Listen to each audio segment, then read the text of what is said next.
Well, good evening, guys. Happy fucking Tuesday. Hope you guys are having a wonderful evening tonight, guys.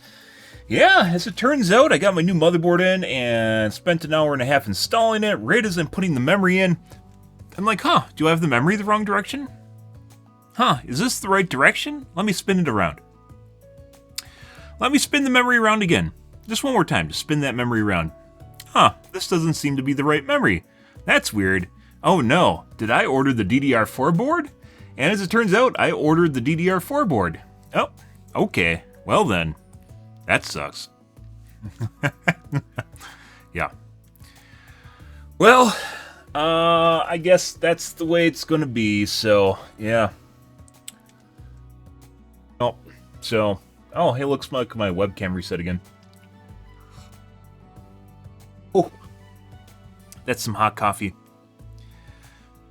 Now I look way too white.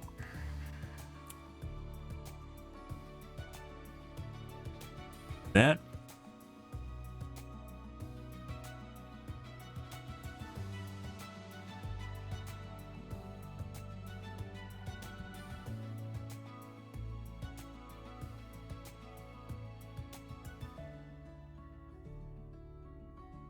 That's better. Actually, still look too white.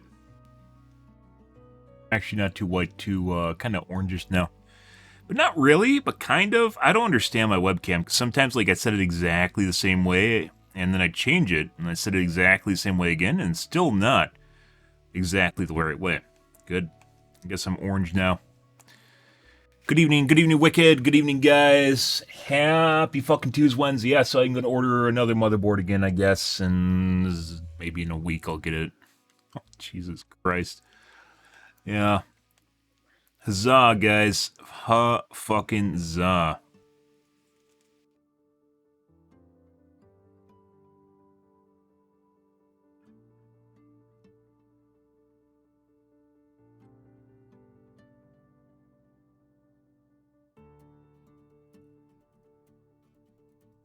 I don't know. Yeah. So, I got everything installed, updated. I guess I need to install the audio driver again, which I did. Basically, this is the motherboard that I was supposed to order, and I got the one that was DDR4 instead of DDR5. The only difference being this is the Asus Prime Z790P Wi-Fi, and the DDR4 board is the Asus Prime Z790-P Wi-Fi D4. And apparently I ordered the D4 model, and it looks almost identical. Almost identical, except for the slots different. Yeah. Fuck me. No, don't fuck me, but, you know, fuck me.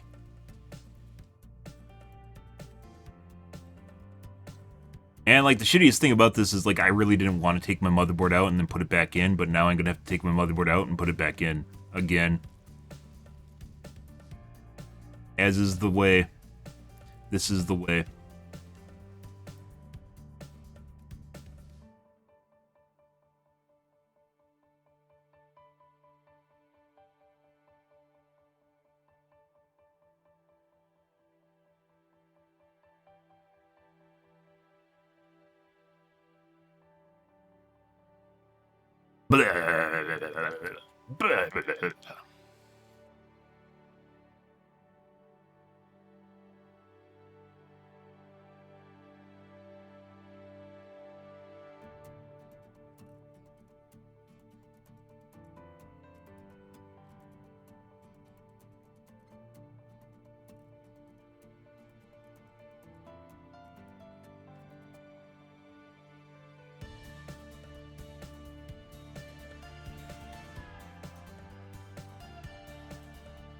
Hmm.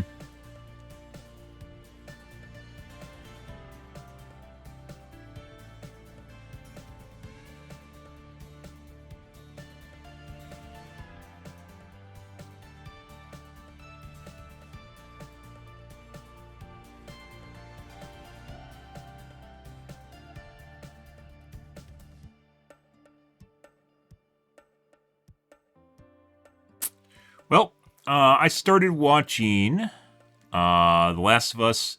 pretty good. I get where people are kind of angry about episode 3. Actually, rightfully so. Mainly because it just was out of nowhere and it didn't really fit the story at all. It was just something random they threw at you, just out of nowhere. You're like, hey, look at this gay romance that just happened in the middle of the zombie apocalypse. Didn't really even make sense. As I catch up here, didn't really make sense. Talk about here in a second.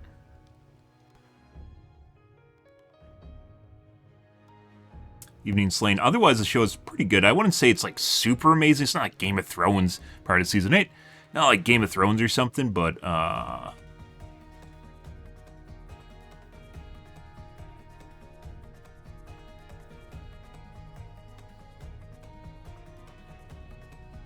excuse me while I order my other motherboard again.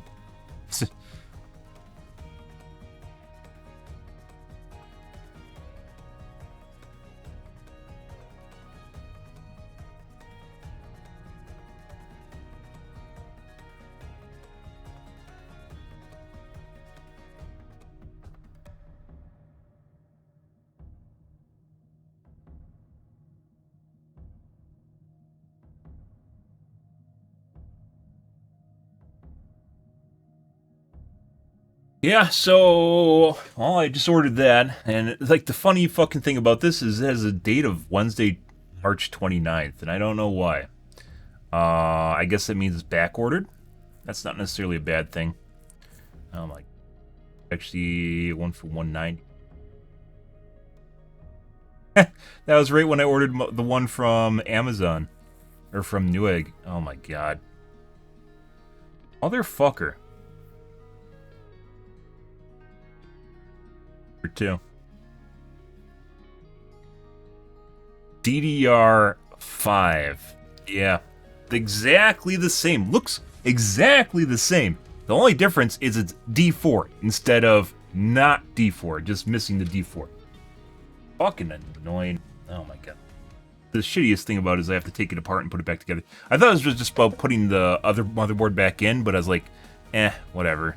I'll try this one out and see if it's a piece of shit. And I was kind of curious about DDR4 performance anyways, and just have something different. So I guess I'm going on a paid test drive. Not really paid. I'm paying to test drive my current motherboard. So, yeah. Anyways, started watching Last of Us. I have not caught up completely with the series. However, episode 3, I kind of get where people are coming from with it.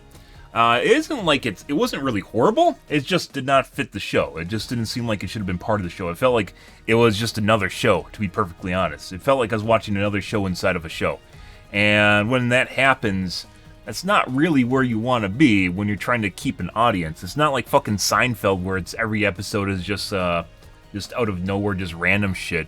Yeah, it was like, the fucking weird thing about it wasn't the entire episode either. Like it's like the first 15 minutes is what's his name in Ellie, the main actor in Ellie, and then the last 15 minutes is the main actor in Ellie, and then there's a 45-minute chunk in the center that is just a random relationship with 2 guys, and it's fucking weird too because like.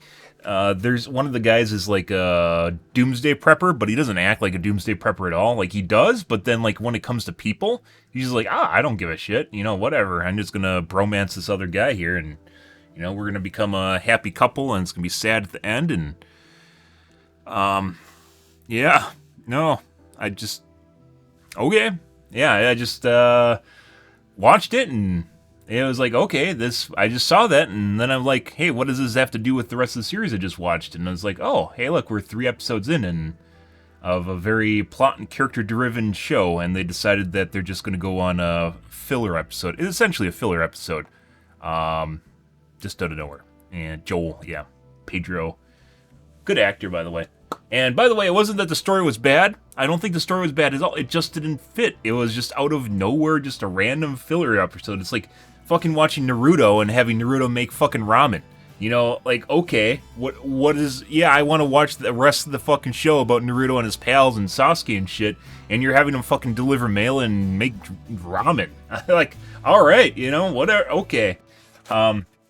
And I think the thing about it is, like, people think that if you don't like the episode, obviously you're homophobic, and I'm not. I don't care whether or not you want to stick it in a guy or a chick. If you're a guy or a chick, it doesn't really matter to me.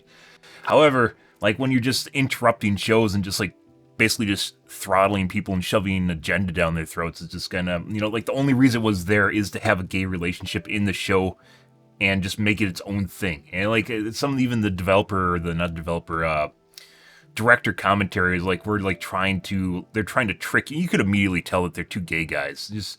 They're trying to trick you into watching it, and you're like, why? What's the point here besides agenda? And that's pretty much it. And I was like, okay.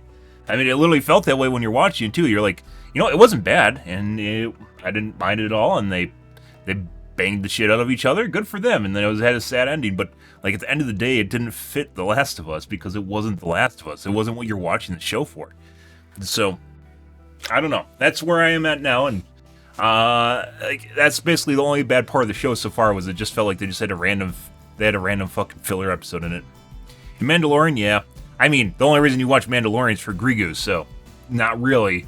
Let's be perfectly honest here. You don't fucking care about Pedro and Mandalorian. You care about Gragu. You care about Gragu and buying Gragu merchandise. Buy your Gragu fucking plushie. Good actor, though. I was kind of disappointed. Like, he's kind of undersold, I'd say, in Mandalorian, because he's actually a really good actor, and they don't really have good lines for him. Especially when it came to having, like, this battle of wits with Bo, the other Mandalorians, and he's just like, no, and just got, like, he just, like, turned into a sad, mopey child. It's fucking obnoxious. Not that he needed to be, but that's what they made him into. But that's, once again, agenda. He's a guy. He gets pissed on. Lily just lay down and have her piss all over him.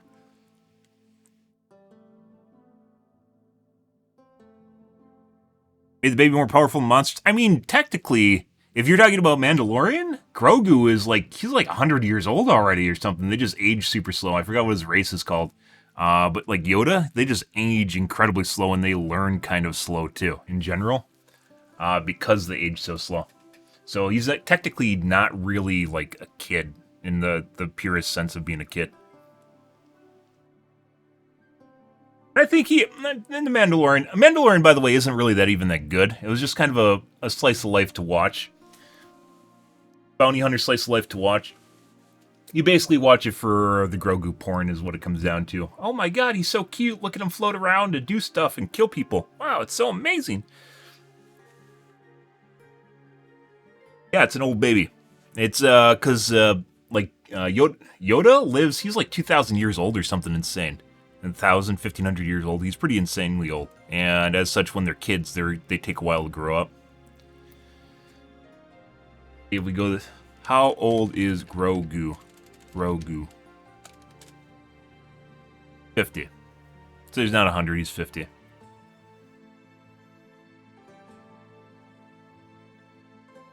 I smell spoilers there.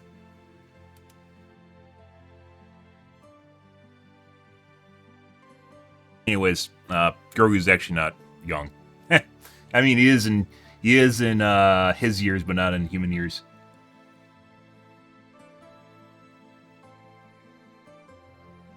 Anyways, yeah.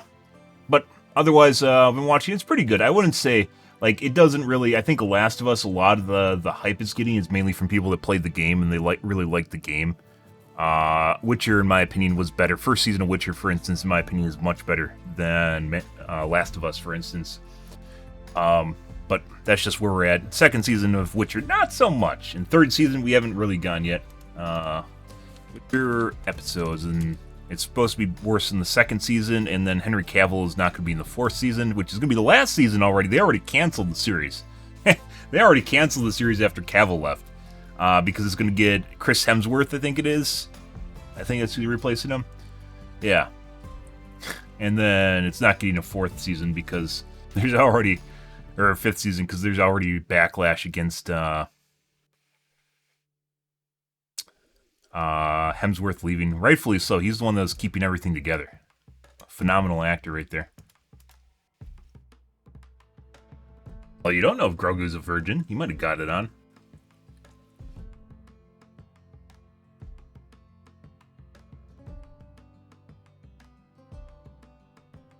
Anyways, now I have a DDR4 board in my computer, guys.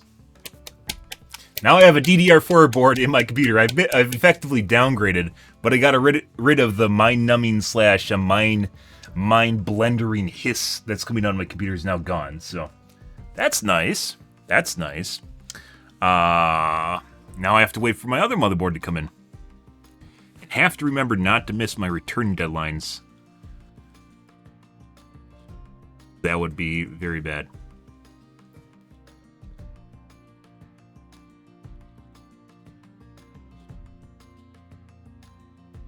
Dude, I get a metric shit ton of junk mail. I'm not even joking. I swear it's ramped up like 500%. I get so much junk mail. It is incredible. It's all crypto shit too. Incredible.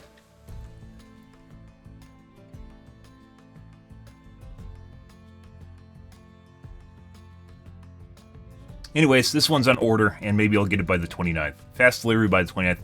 Usually when you see orders like this, by the way, it is because they're missing a stock, and that's estimated shipping, so they err on the side of caution for it, but I'll probably get it maybe next week, is my guess.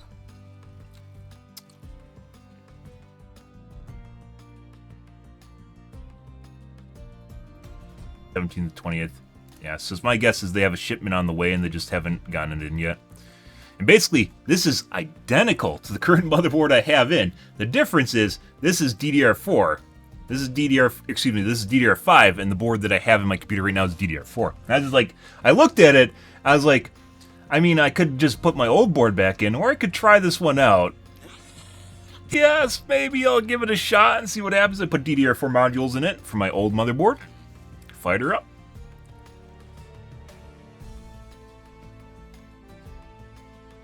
I did a quick CPU-Z benchmark, and I lost like maybe 3% performance, so I don't even think it's, to be perfectly honest, it doesn't even seem like it was worth getting new memory. I don't know. Yeah, the only reason I did is because I'll be able to keep it for newer motherboards. I don't know. Maybe I should have went with DDR4 in the first place. I don't know. This is a whole bunch of I don't knows. And at the end of the day, maybe I'll just send it back when the fucking 7800 X30 comes out. I don't think so, but maybe. I wanted, the whole reason that I didn't wait for the 7800 X30, putting aside the fact my 5900X was dying, was because I wanted more than 8 cores at the end of the day. I want to fiddle with, I like fiddling with stuff. I like having more than 8 cores rather than just having 8 cores and never touching it. I want to fiddle with them. Put stuff onto the E cores and stuff and see if I can get slightly better performance and such.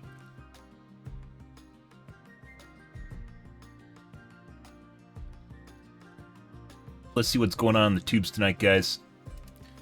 And as it turns out, by the way, it does not have, I think, something's here. This is Windows. Windows is doing this. I thought this was HPIT, and the Gigabyte motherboard did not support HPIT. And this one apparently also has that. So maybe both of them don't, or it's a Windows 11 thing. Which may mean I should go back to Windows 10. And I might go back to Windows 10. I don't know. We're going to wait on the review until I finish looking at it. Ooh. Did we look at this? No, this is a new one. 4070 Ti versus 3080. I guess. Trying to milk it. Instead of doing a matchup where they have a couple different ones, they're now doing versus without just 2 data points instead of 4. And now they have more videos.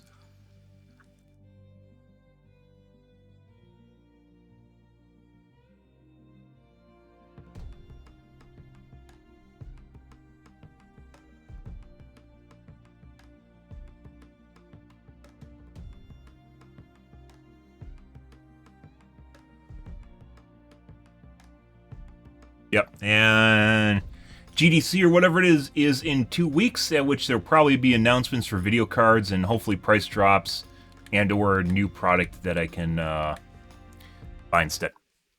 Let's take a look at Gamers Nexus here and see what's going on. NVIDIA's RTX Video Super Resolution feature is now available. It is named VSR, confusingly, because there's an AMD technology from a very long time ago, also called VSR, but this one's different. RTX Video, we've talked about, it takes video playback, so not in games, but something like watching a Twitch stream or this video, and it takes a low resolution source from the stream and upscales it up to 4K, depending on a bunch of settings that we'll talk about.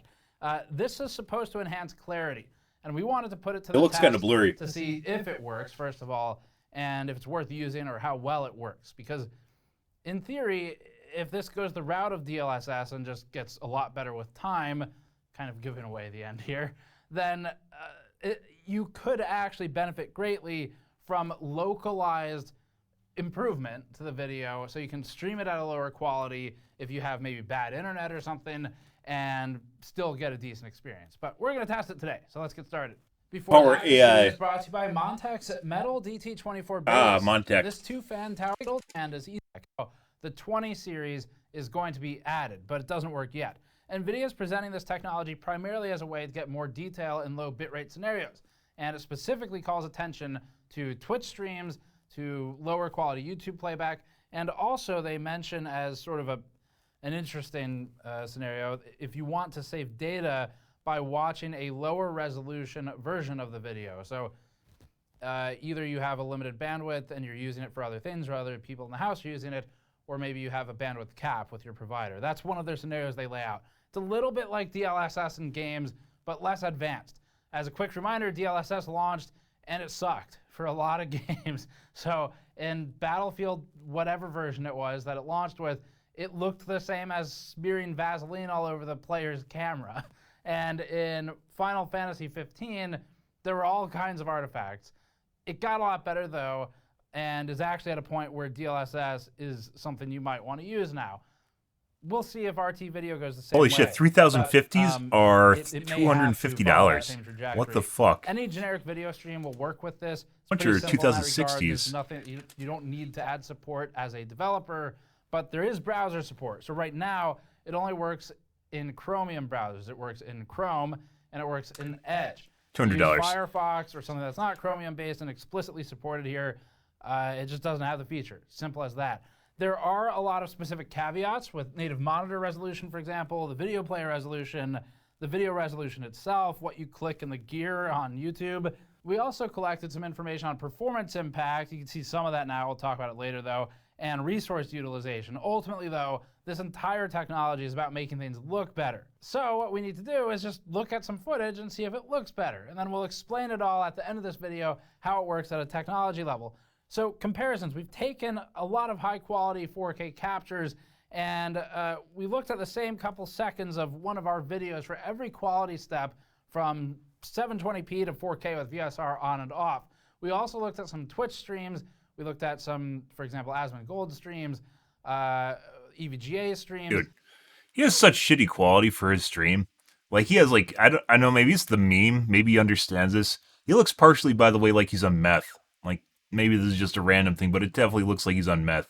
But anyways, like, he has, like, 60,000 people that watch him, and his video quality looks like garbage. And it has to be intentional. Of different types of games. So we have FPS, Elden Ring, just talking, some football game that EVGA was playing, and that gives us a good cross-section. NVIDIA specifically did call out Twitch, so we're going to use our own videos as the initial comparison because we have source footage here. So we have the most information where if we encounter something we're not sure if it's reconstructing that which never existed, easy enough, we check our source footage from the camera and see if it did. And then we're going to look at the Twitch stuff. Bear in mind that all of this footage was already run through some kind of compression the first time, whether that's YouTube for ours or Twitch for the others. And that means it's getting crushed and recompressed again on a second upload. So it's possible that some of the things that we talk about in the really tiny details here today, the smallest stuff we're going to be talking about, it's possible you won't see what I'm talking about. And I promise you it's not because we've gone crazy and we're making things up. It's probably because it got crushed out of the upload. But we'll see. This is one where, I mean, this is how it works when you try to do image quality comparison. 2060 or 3000, RTX 3000. And we recommend you change this video quality to the highest setting that your playback can sustain, because otherwise you might just be getting crazy compression and you won't see anything that we're talking about. 4K. Okay, a blind test is up first. This is always fun to do. So what we're gonna do is pop up some videos on the screen. And this is a test, one, for bias, and two, to just give you time to see if you can see the differences and which one you prefer without us telling you which is which. We're switching between VSR on and off. The left will always be one of them, and the right will always be on. the other one. So you just pick one side. It looks mirror. We'll tell you the resolution of the footage in a text card on the screen, but we won't tell you whether VSR is on or off. And I'll keep talking for a second while the editors swap clips for you. So try to come to a conclusion on which has VSR That's enabled tough because of pixels. without pausing the video to inspect too closely. If you have your eyeballs glued to the screen, then it's not working very well. Okay, hopefully you've come to a conclusion on those clips. Now we're going to I don't know that what the again, pixel art one. but this time we're using a Pixel different art one's too resolution. low bit rate. It'll be the same side that's enabled. So just try to come to a conclusion of if you still agree with yourself, and if you do, which side is left off or on. We're going to reveal them now. The one on the left was enabled the whole time, while the right was native the whole time. This is the same thing with anti-aliasing, where it makes the screens blurry. It's one of the reasons I don't like anti-aliasing. You can tell basically this has more definition, but the definition can also be seen as noise. So just like with anti-aliasing, when you see jagged lines, you think it's noise, but it's also technically more definition, because what it does is it smears the noise and makes it part of the picture. So it's pretty easy to figure out. You just look for the noise in the picture, and or you look for something that makes everything look hazy or blurry. And I'd say it does a relatively good job. I don't know. Like, I actually feel as though like the noise actually adds definition to the picture, but whole time, or at least native capture and then re-upload. This one, on the other hand, I think there's basically, you can't improve this picture with bitrate. The bitrate's so low that it doesn't really matter at all. Maybe you can. I don't think so. Leave a comment below and let us know if you got it right or not. There's no shame at all in getting it wrong, because not true. That's kind Fuck of the point those of the guys. test. That's an important result too. Fuck those guys. No, I'm right. I'm right. Don't downplay me being right. Different. Wow. Okay, time for the revealed comparisons. We'll start off with a shot from one of our own videos at 720p and with VSR off. We'll look at the bottom left first. Here we can see the text for the credits, the handle of a screwdriver, screws on the mod mat, and the screw tracking grid itself. The bottom half of the grid is slightly out of focus, so don't mind the blurriness there. As expected for this level of zoom at 720p, all of the edges are soft, and there are compression artifacts around the text. The screws themselves lack definition, and the horizontal lines of the grid are nearly non-existent. With VSR toggled on, edges are more discernible everywhere. Nice. The text is cleaner, and the edges of the screwdriver are more defined. The screws no longer hurt your eyes to look at, but the horizontal grid lines still barely show up. There are also some artifacts of the VSR process that are visible here as well. Though the text is sharper than without VSR, looks like it's shadowing. There's a crunchy sort of color variation in the flat gray background that wasn't there with VSR Yep. off. Off to the right, there's a similar situation with the text on the alcohol bottle. It's more readable with VSR on, so looking pretty good for VSR so far. At the center of the screen, we have an example of high contrast detail in the shirt. It's also the most in focus. VSR cleans up the 2022 disappointment design, and it makes the wire for the microphone a lot more defined. As an example of motion, my left hand, or the right hand in this frame, is moving upwards in the shot. VSR cleans it up nicely with a few of the blocky artifacts being smoothed out from that motion. Nice. It's almost compensated enough to make me look more human and less robotic. Moving on. Another interesting behavior here is that out-of-focus background elements, like the items on the shelves in the left side of the frame, become a little sharper than they should have been when VSR is on at 720p. If we toggle to 1440p with VSR off, we see that some of these background objects get blurrier versus 720p VSR on. This is just a situation where VSR doesn't really know if this object should be in focus or not. Because remember, sharper or more in focus doesn't necessarily mean better, but the human brain likes to think that it does because we like to see things with clarity. But that's not how they're always intended to be shown in a shot. In this instance, VSR is just making an assumption. It's picking one, and it's deciding that the shapes should be more defined. Now we're going to move to 1080p with a different image. This is a slow-moving B-roll shot with lots of fine detail in the subject. The big change here is just that we've modified the resolution. Take note specifically of how the thin text on the lower half of the CPU's IHS is readable but blurry. Also note how the gold contact pins look just in general. With VSR on, both of these areas snap into higher clarity. That said, these are some of the minute details, and we're pixel peeping and So while this technology itself I don't think is super amazing for like 1080p content and 720p upscaling, I think this could actually be pretty incredible for 8K content. So basically making 8K content, which is something that's essentially unachievable at this point in time. Turning 1080p into 4K or 8K, just like from the get-go. Especially if you have a 4K monitor.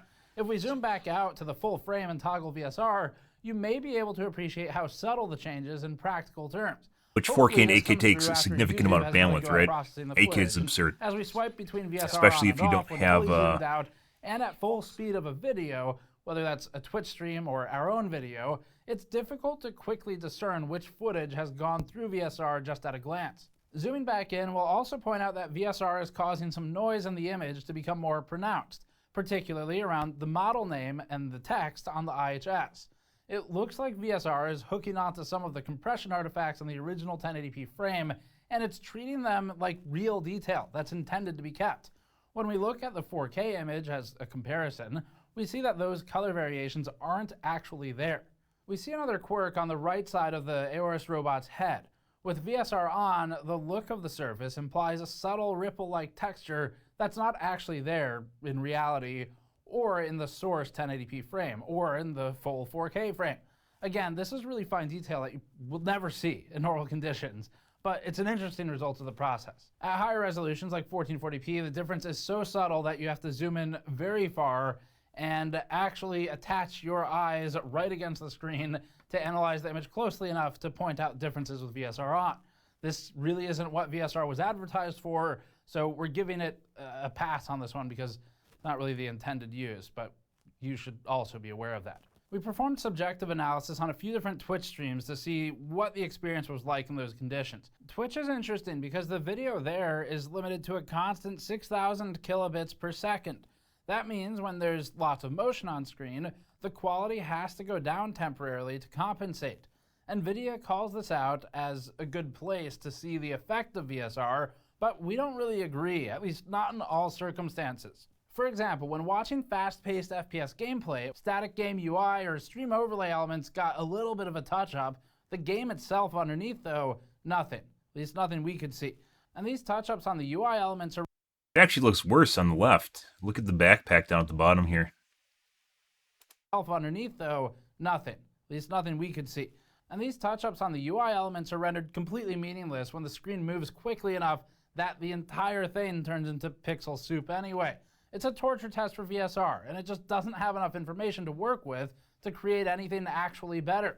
Vampire Survivors gameplay, for example, would be another one where there's just, at the end game of a round, there's so many enemies on the screen that the bitrate problem always shows up on Twitch. And VSR can't fix it. It's just impossible, because you can't create from nothing if the information just wasn't there to begin with. Quick bitrate? Oh, bitrate's fine. Bitrate's fine, guys. If you're getting low bitrate or you're not seeing all the pixels on my screen, it's just your computer. Contact your ISP. In scenes of moderate movement, the boost from VSR is better at 720p than it is at 480p. For example, look at the number 56 player in blue. At 480p, VSR is mostly removing noise. It's not adding a lot of detail. At 720p, however, VSR makes a pretty obvious difference for the better. All of the shapes are more solid, with a big reduction in compression artifacts. Games with slower camera movement like Elden Ring, or anything turn-based especially, exhibit an improvement further down the resolution stack. In this clip at 480p, the image tightens up with VSR on. Text is made more readable, UI elements are clearer, and detail on the enemy's shield in actual gameplay becomes more defined. The difference at 360p is marginal. Base detail is low enough that VSR today, as it exists right now, struggles to do much with it. That said, it still did a good job of removing compression artifacts in the background of the dimly lit cave that the streamer here seems to be sitting in. Fun fact, Jeremy, the scriptwriter for this one, wrote that line, and I'm not sure if he's talking about a dimly lit cave in the game or actually where Asmongold is sitting, but I guess I'll find out when you do when I watch the video. So in short, the experience on Twitch changes a lot from moment to moment. Sometimes it's pretty good and genuinely helps with clarity. When the motion is fast and the source quality tanks though, there just isn't enough for VSR to do anything with. Here's how all this works, or at least how it's supposed to work. They just do some refinement on some of these features. 30 and 40 series only right now, 20 is coming. We already said that. VSR works by using a deep learning algorithm that performs it tries in a single pass of video, because you only get one, to reduce compression artifacts and to upscale the video itself. So specifically, NVIDIA names, quote, blockiness, ringing artifacts around edges, washout of high frequency details, and banding on flat areas as the types of imperfections that they're seeking to improve with VSR. NVIDIA's blog post goes into more detail about how the final image is created. They said, quote, the network analyzes the lower resolution video frame and predicts the residual image at the target resolution. This residual image is then superimposed on top of a traditional upscaled image, correcting artifact errors and sharpening edges to match the output resolution. NVIDIA says it trained a model on a large amount of images for this, and it specifically noted that it trained it on different resolutions and different types or varying amounts of compression while encountering gaming content and real-world content alike. So they're trying to do all of it. The focus, though, seems to be on those really low bitrate streams like Twitch. Like we alluded to earlier, this VSR method of upscaling, first of all, it should work on basically any video playback, not just Twitch streams or so. You could actually watch YouTube videos like this one and apply it here. But it also puts a load on RTX GPUs. So specifically, it puts load on the tensor cores. Tensor cores are what you're going to use for other RT-enabled functions in gaming scenarios. So there are some places where it would really not make any sense to enable this. For example, if you have video playback. I like how all four of his graphs are compute 0 VSR, instead of showing like game the with various elements tensor core in the utilization or card that something could be else loaded. utilizing tensor cores on your main monitor. They're Like going to video be fighting decode? for resources at least a little bit. We did, however, notice that the tensor core load changes when altering the source video resolution. The higher the source resolution, the higher the compute_0 load. We also noticed that general GPU utilization was slightly lower when VSR was enabled. Too bad he didn't If we show have to that. speculate why this is happening, the guess that our team came up with is that maybe it's moving the scaling task from the instruction from the CUDA cores, the FP32 cores that would be calculated for in general compute load over to specifically the tensor cores. That's our guess. Doesn't really matter. I mean, it works the way it works, but it'd be nice to understand it, and that's our current understanding. It's really a small thing, but NVIDIA makes several statements about the poor results that basic bilinear upscaling found in most browsers would get you versus VSR. These statements from NVIDIA aren't literally untrue, but it feels a little bit like saying that box truck handles corners really poorly. It's not built for that. We might as well criticize VSR for not working well for things that are most things, I guess. But at least for the things they designed it for specifically, you can kind of see the difference sometimes, like in those Twitch streams that aren't high movement games. The point of standard bilinear upscaling isn't to improve the perceived quality, it's to make stuff look bigger. Like, that's the whole point. So to make the content look larger, basically. It's a little bit of a weird statement to make in their marketing. Anyway, here's how to enable VSR. If you want to try it out yourself, it's simple if you have a card already. So you do need a 20, 30, 40 series GPU. 20 may or may not be implemented by the time this video goes up. We don't know. Also, pro-level RTX GPUs work. And then you need to update to the latest graphics driver, which is version 531 or the Quadro equivalent. After installing the driver, you open up the NVIDIA control panel, you navigate to the Adjust Video Image Settings page, and then on the right, check the section for RTX Video Enhancement with the Super Resolution checkbox, and that's where you'll enable the feature and set the desired quality. You'll also need the latest version of Chrome or Edge to see this, at least as of filming, and to see the change, we recommend locking the video player to a fixed resolution. This is actually pretty important. You then have to make the video large or full screen. There's some challenges here where VSR will only trigger when the video player itself is higher resolution than the source. So for example, if you have a 1080p monitor and you're watching full screen, VSR will only kick in for videos under 1080p. On YouTube, you can see the current resolution information by right-clicking the video and choosing Stats for Nerds. The current or optimal res is the resolution of the source video, and viewport frames shows the current size of your video player. Viewport resolution has to be higher than current for the feature to even engage and work. We'll put some video on the screen now. You can try VSR yourself on this stuff. Pay attention to the edges of the high contrast or static elements to see the most obvious differences. Any of our videos for charts especially would make it easy to see this.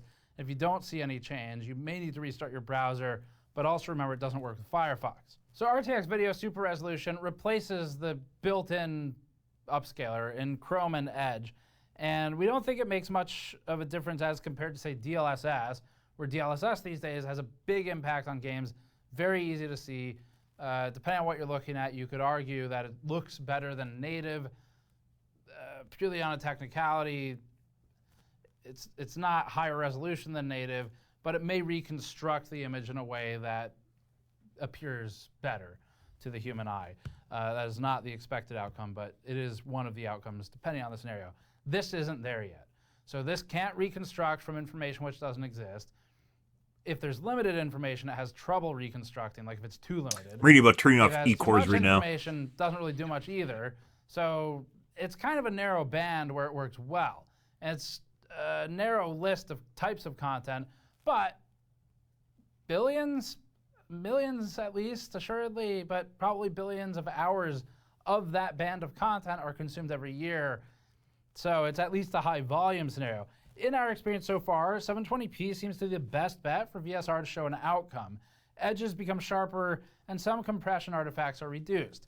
Below that, it's difficult to tell if anything positive Should have a use is on like a actually phone happening with a in that limited high data resolution plan, not so improvement much is so on a subtle as to computer be in the actually use pointless. case he's talking about right now. VSR also appears to be better at static or slow-moving content. Stardew. We've played Stardew. Animated Stardew's video, actually anime included, or cartoons or something like has that. had a lot of Might do content well since I here. last You played don't it have like quite 4 the years frame ago. rate as you would for Quake, for example. It completely falls apart when the motion is fast and chaotic. When someone's flicking the mouse around the screen, doesn't really work.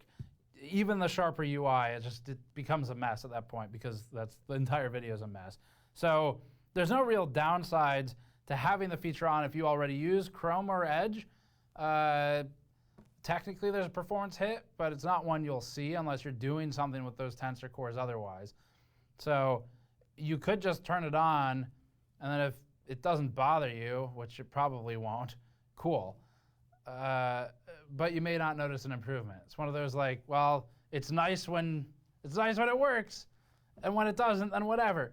But ultimately, if you only use, say, Firefox, we don't think this is enough of a change to switch your web browser to something you don't like or don't want to use. So, and maybe they'll add support in the future. The only situation we'd specifically advise leaving it off is going to be when you're playing a game with RT features that use the tensor cores on your main monitor and watching a video on the secondary monitor. Then you should explicitly turn it off. But as a final note, we heard a rumor that Intel may be coming out with similar capabilities, and it may be able to work on AMD in the future as well, based on some of the stories we've seen just as we were writing this script. So it looks like this is a thing that everyone's going to be trying at least. That's it for this one.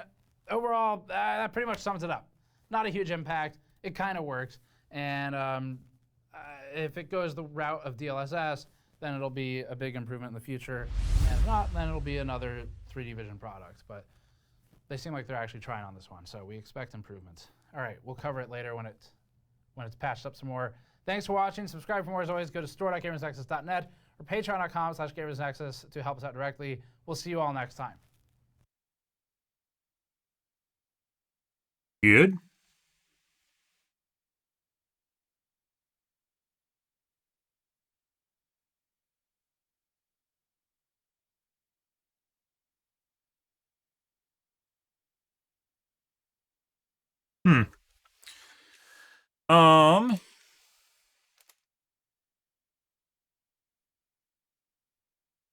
What I was looking at, I was wondering if, like, AMD uses chiplets, but Intel kind of uses something similar, but it doesn't have separate chips, but it's like separate sections to a chip.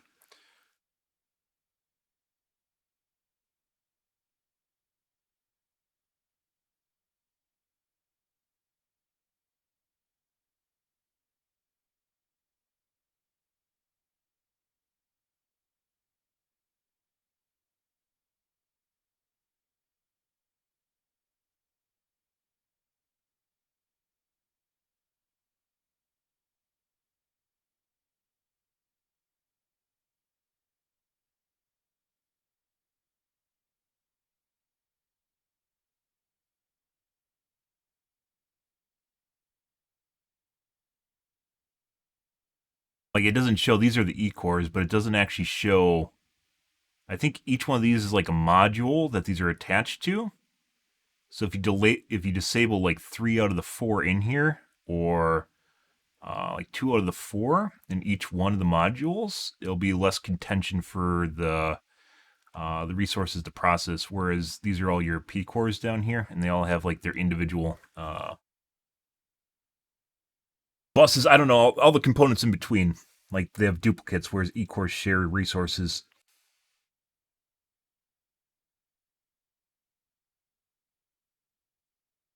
I actually don't know if the 13700 just has 4, I don't know what to call them, modules, like in the 13900K, or if it only has 2, and then it just cuts off 2. I'd assume it only has 2, and it cuts out 2.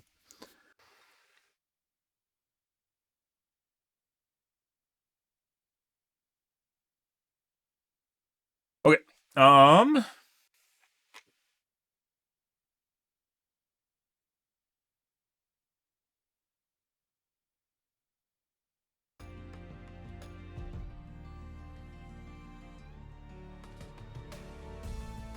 banks are collapsing, oh my god.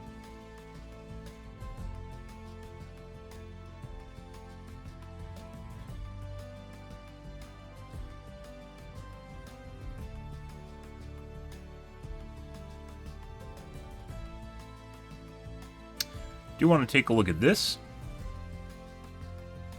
We don't have time tonight, though. Preethy's full of shit.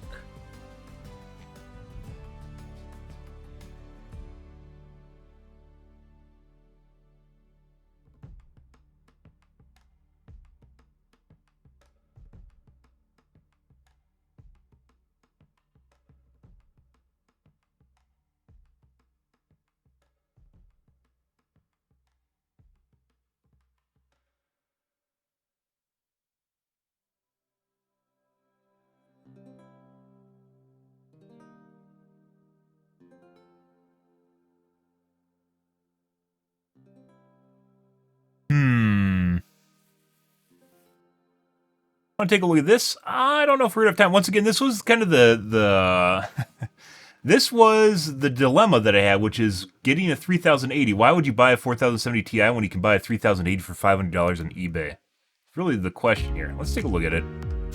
We might not watch the whole thing because it's getting late. Welcome back to Harbor Unbox. Today Steve. I've got another mega benchmark video for you. This time comparing the GeForce RTX 4070 Volume's very loud. head-to-head He with clipped the a bit. 2.5-year-old RTX 3080 10 Half. gigabyte. Oh my god. Of course, we'll be doing so in 50 games, though some titles have been tested using multiple different configurations. So, for example, with and without ray tracing. So there is a lot of data to go over. But before we do, today's sponsor spot is brought to you by MSI and their new AMD and Intel commonly use their established product families to upsell gamers. And that's exactly what's going on here. Roughly 2.5 years ago now, the RTX 3080 launched at $700 US, though due to the crypto boom, which took off just a month or so after release, getting one for that price was nearly impossible. That being the case, a year and a half later, Nvidia decided to take advantage of the then current market situation by re-releasing GO102 and GO104 with a minor spec bump, asking $1,200 US for the 3080 Ti and a more reasonable $600 US for the 3070 Ti. Still, a lot of you did purchase a 10GB RTX 3080, and many of you are probably considering the upgrade to a 40 series product. But of course, the problem being price. It's kind of gone up, and by a lot. The RTX 4070 Ti, for example, starts at $800. That's why I said the low card that's where it segment should is just start. gone. Low Most market models segment's are more gone. like $850 I don't know what they're or trying to more. sell, but you can And get worse a still, 6800 if you XT want a more desirable or a RTX 4080 well, those or things 3080 cost for $500 bucks. I mean, they're meant to cost $1,200 US according to the MSRP, but in reality, they cost more like $1,300 US. Ouch. Anyway, if you currently own an original RTX 3080 and you're looking at an upgrade, does the RTX 4070 Ti have much to offer? As I've already noted, at MSRP, it's 14% more expensive, and yet despite that, the die itself is 53% smaller, though it does manage to pack 27% more transistors thanks to the TSMC N4 process, which is a significant upgrade from Samsung's 8LPP process. The LPP. 4070 Ti also packs 8 times more L2 cache, going from a mere 6 megabytes to 48 megabytes. So while the core configuration sees less CUDA cores, IPC has been improved. However, there's no getting around the fact that although the 4070 Ti includes an extra 2 gigabytes of VRAM, taking the total to 12 gigabytes, memory bandwidth has been significantly reduced thanks to the much more limited 192-bit wide bus. And that's a massive downgrade when compared to the 320-bit wide bus of the RTX 3080, Yeah. which when paired with They 19 neuter bits per second lower memory, end cards so resulted in hard a that they aren't bandwidth of competitive with like old gen 760 stuff for the gigabytes most per part, second. depending on the pricing of So it. although the 4070 Ti uses even faster 21 gigabits per second GDDR6X memory, the much narrower bus sees bandwidth cut to just 504 gigabytes per second, and that's a massive 34% reduction. So in more memory sensitive scenarios, the 4070 Ti will likely suffer, and that's something that we're going to be looking at. Ultimately though, we want to see how the 3080 and 4070 Ti compare across a wide range of games, so let's go do that. For testing, the CPU used is the Ryzen 9 7950X3D, but with the second CCD disabled, and this has been done to ensure maximum performance in all games. So essentially we are testing with the yet to be released 7800X. Probably better than 7800X3D, depending on the boost clocks for the 7800X3D, sadly. 32 gigabytes of DDR5 6000 CL30 AMD fucked the pooch so hard. I was waiting for the X3D 6 months, and then they just shit all over the bed. It's been, but let's save money, guys. And the resolutions of interest here are 1440p. They could have released 7800 or 7950 X3D with 2 chiplets with X3D cache, and they're like, nope, save money. Without any upscaling. We'll sell it as a trade-off, a hybrid feature of frequency versus cache. So not a big difference there, and the Doesn't really do it. uplift is in line with the price increase. However, at the 4K resolution, we see a far more substantial 62% increase for the 4070 Ti, going from 52 FPS to a much more desirable 84 FPS. Basically, without the aid of upscaling, the 3080's performance is very janky at 4K with 1% lows of 29 FPS, making the 4070 Ti a much more capable 4K gamer in this example. Now this is interesting. Typically we've found Fortnite to run slower using DirectX 12, but have noted that if you're using a slower CPU, this might not be the case, but it also appears as though this could also apply to those of you using slower GPUs. At 1440p, the 4070 Ti DirectX 12 saves on calls, I believe it is. The DirectX calls or whatever they're called for the card, and saves CPU overhead. So it really helps low-end CPUs. The 4070 Ti ran 26% slower with DirectX 12 opposed to DirectX 11, whereas the 3080 was actually 2% faster with a massive 59% improvement to the 1% lows. So the lower overhead of DirectX 12 is helping to improve the minimum frame rates here, but it is also capping the overall performance, at least in this example.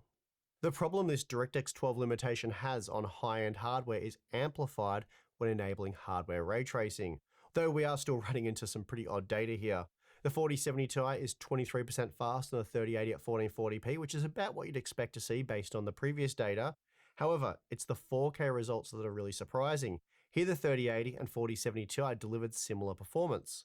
Whereas the 4070 Ti saw a 16% reduction in performance when compared to the DirectX 12 results with RT disabled, the 3080 saw a mere 4% decline.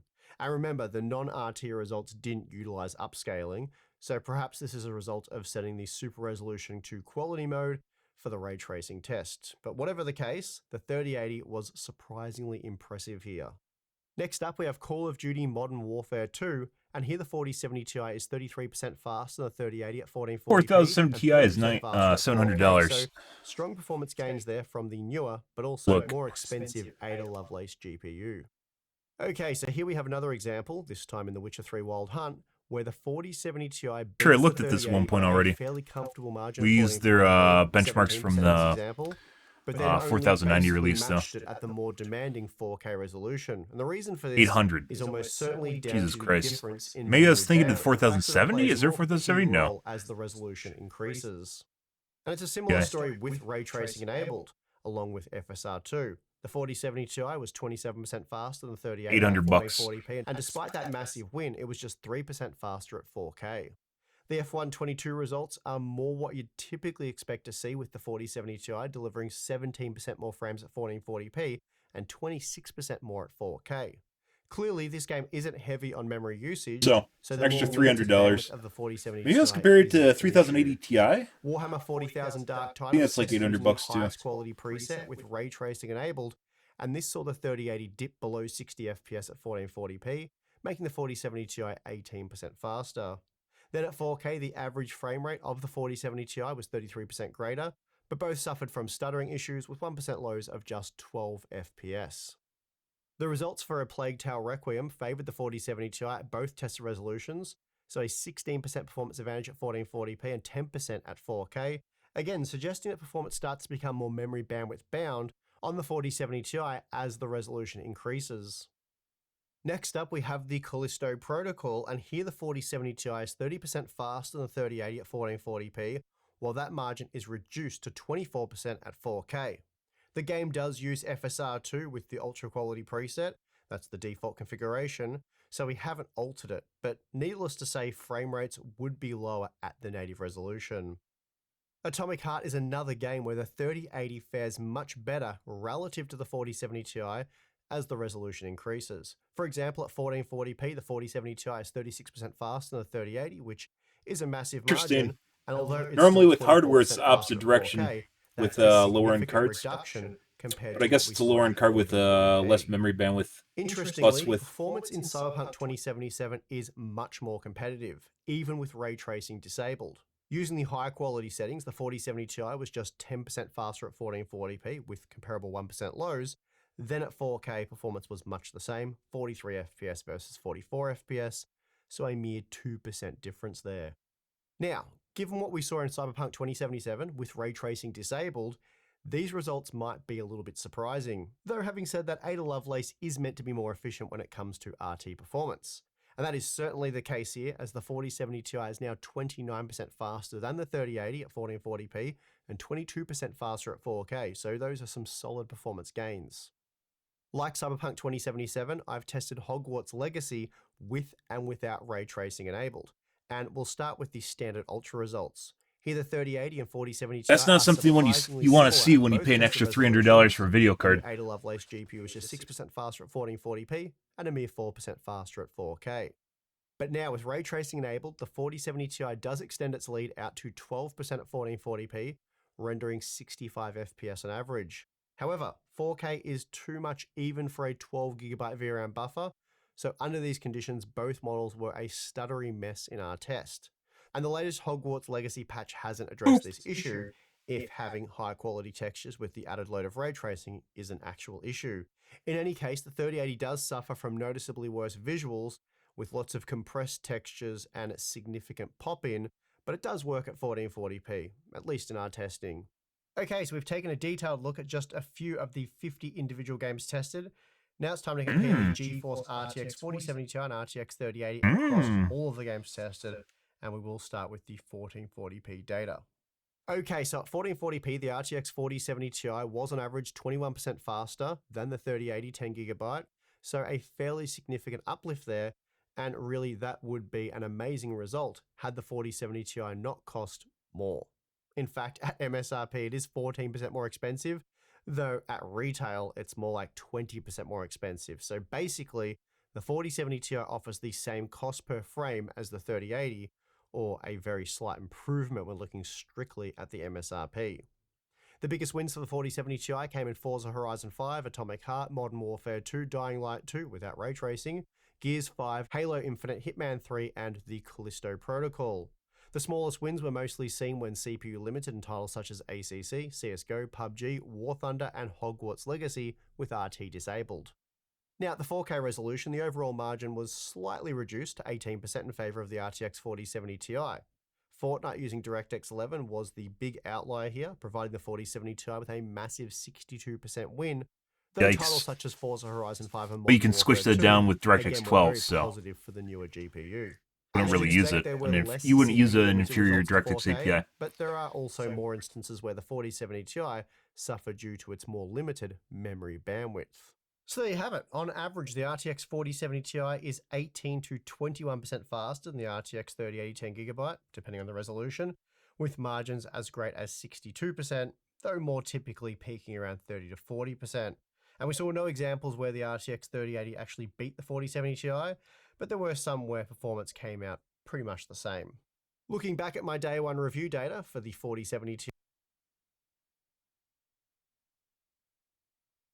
40%. And we saw no examples where the RTX 3080 actually beat the 4070 Ti, but there were some where performance came out pretty much the same. Looking back at my day one review data for the 4070 Ti, I have a bad chip. found that on average it was 21% faster than the 3080 at 4K. So despite expanding the testing from 16 games to 50, we found the exact same margin. And this is a disappointing result that clearly demonstrates just how underwhelming this latest generation of graphics products are from both AMD and Nvidia. At MSRP, the 4070 Ti is a mere 5% improvement in cost per frame when compared to the RTX 3080, basically providing gamers with the same level of value almost 2.5 years later. In fact, it's worse than that because at present the 4070 Ti typically costs $850, making it 2% more costly per frame when compared to the old 3080. But hey, at least you get DLSS frame generation. On the 4070 Ti, that is. You 3080 peasants miss out on that one, and I'm sure that's by no means meant to incentivize you to spend more on a 4070 Ti or 4080. Nah, that wouldn't be it. Technical reasons for sure. Realistically, you'd have to be coming from, say, a 2080 or 2080 Super for the 4070 Ti to make sense. Those products cost around $700 to $800 US back in the day, and while they represented fairly poor value when compared to the Pascal generation that came before, going from a 2080 series graphics card to a 4070 Ti for roughly the same money, that would be a massive upgrade.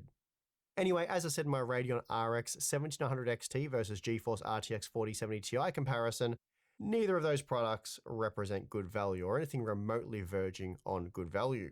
But they're also as good as it gets today at this performance tier. Therefore, it does appear as though AMD and Nvidia are working together to beat gamers into submission, and if that is the case, then I don't expect this situation to improve. It's likely GPU upgrades at the same price point are only going to make sense every 5 years or so. At least that's how things currently stand. That means RTX 3080 owners will be best off holding out for at least another generation, and if games in a year or so are hitting that 10GB VRAM buffer a bit too hard, you just have to accept lowering texture quality settings, which will probably be acceptable. At least most of you will probably find that acceptable, given that at that point it will be quite an old graphics card, despite the fact that it was once sort of a flagship product. Anyway, that is going to do it for this video. Hope you enjoyed it. If you did, feel free to give it one of those. You can subscribe for more content because we will have a few more big GPU head-to-heads coming up on the channel, and then some CPU content, couple of good things in the works there, so make sure you look out for those. Also, if you'd like to support the channel more directly, we have Float, Flame, or Patreon. Signing up to either Talk one about of those eBay will prices, give you did he? access to our exclusive I Discord don't think server, so. a monthly live streams with Tim and myself, behind the scenes content. By the way, and if I were to buy a exclusive 3080, I'd content definitely get an worth eBay checking model. out. But if you're not Get something off interested, eBay. that is perfectly fine. And I would like to thank you for watching this video. I'm your host, Steve. See you again next time.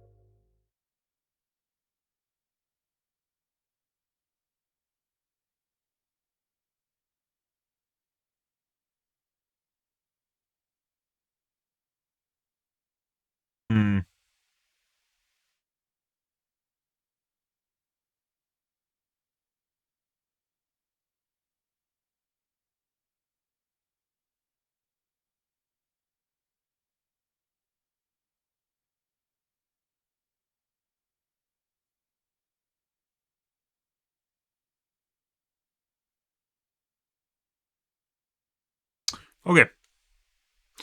Let's take a look at the Reddits here, guys. Yep. Then we'll play the Gamazes. Move on to the Gamazes I did upload in the background. Yes.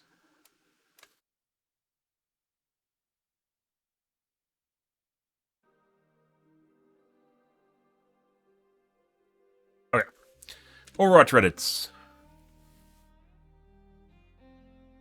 This is actually the worst character ever. Oh, yeah? That is this coming from. Coming from the Doomfist side.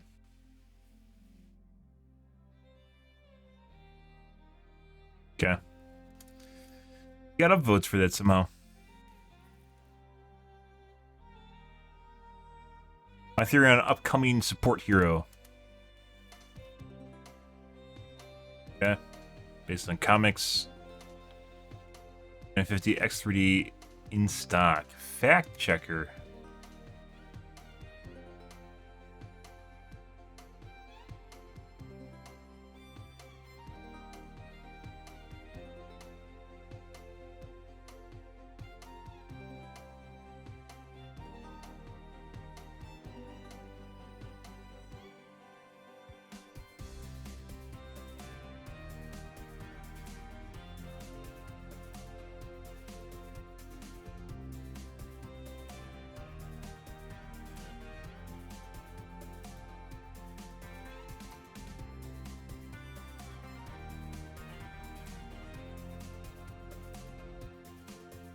You lose performance when the P cores or the E cores activate, not E cores, the frequency cores activate on 750X3D from an owner. That's one of the reasons I didn't buy one.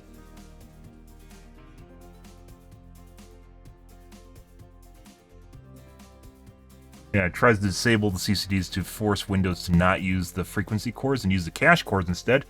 And then when the cache or the frequency cores turn on because you need them, they'll trickle over from the cache cores to the frequency cores and then fuck everything up. Cool. Dude, the 7950 and 7900X3D are such a shit show. Fuck's sakes, AMD. I was waiting. I waited 6 months for that shit. Guess I'll wait for the 8000 series whenever that comes out. 2 years from now. DVD Reddits.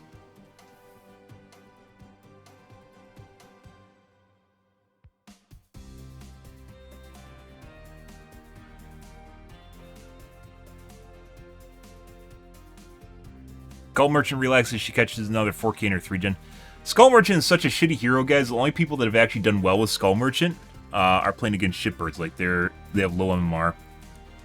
3-gens in general are not very powerful. Like, it's a thing in the game, but it's always been a thing in the game. 3-genning has always been a thing in the game. People pretending that it's something new are just full of shit or they never played against a good killer.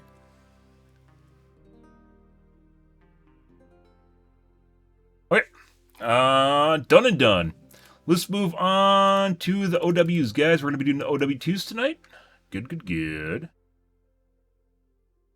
Done. Alrighty.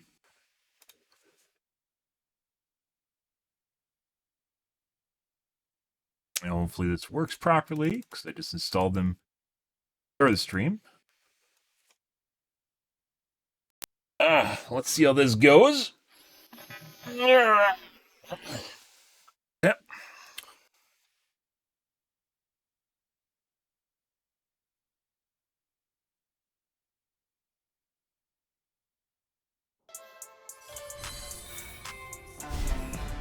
don't know what that hitch is. Every once in a while, I'll get the giant hitch and I'll freeze the entire system.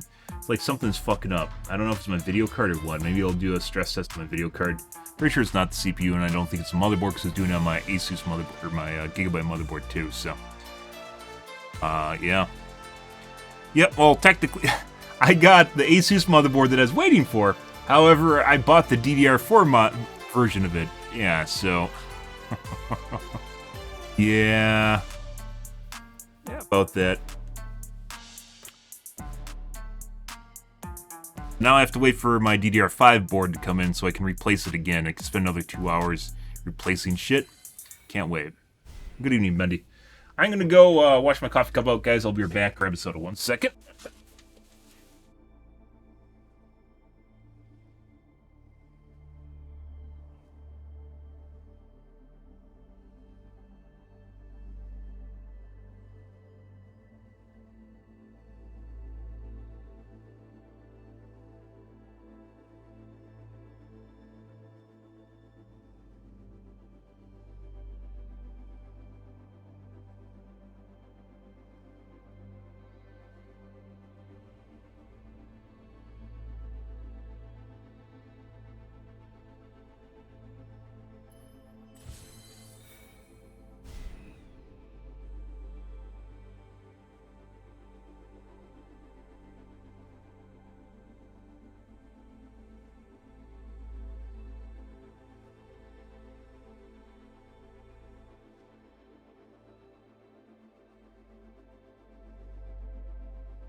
You gotta be shitting me, though.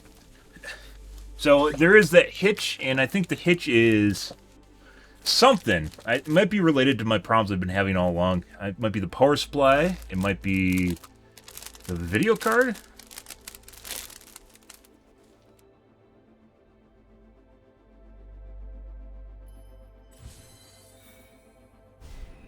Not the motherboard, because I just changed that. It's not the memory, because now I'm back on DDR4. I'm on DDR4 now. CPUs generally do not go bad. The only CPU I've ever had go bad was my 5900X, which is an RMA right now. I mean, all that leaves is my sound card and my power supply, my sound card, and my network card.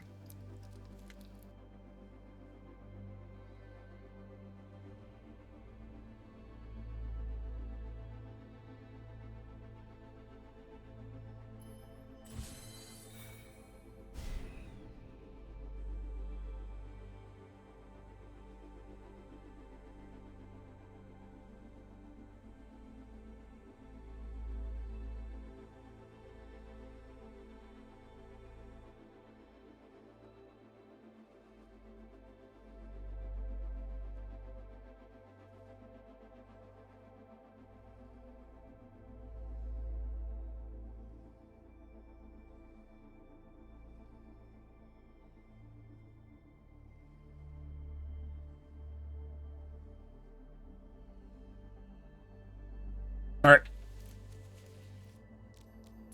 What kind of games we get tonight, guys? No idea how this is going to go.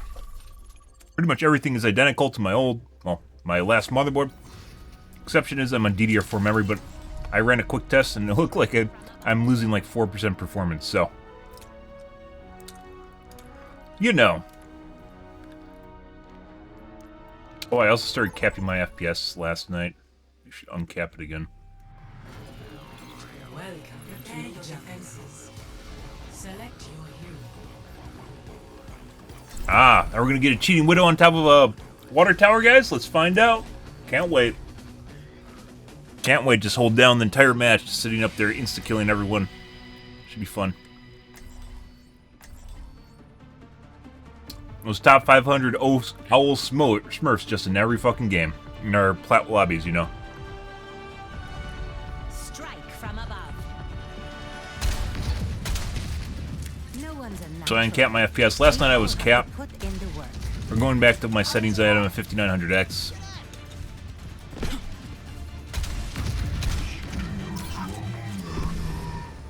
As long Or- as you get into plenty. Yes, ma'am.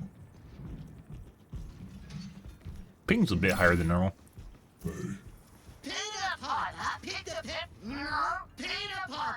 Pick. You can pick my pepper. You people always the slouch. Not with us. Wow. 5, This threw him under the bus. 3, 2, taking to the air. 1. Attackers incoming. Repulsion. Stop the payload. Over here. Enemy here.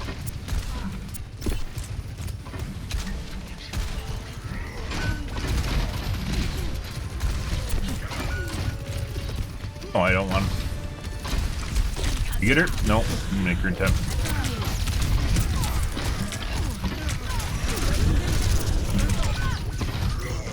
Reinhardt did not hit the lamp once, guys.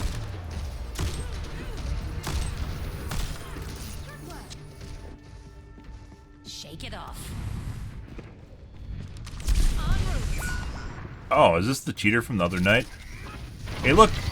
2 minutes into the match, Widow's now killing everyone. Cool. A minute into the match, not 2 minutes.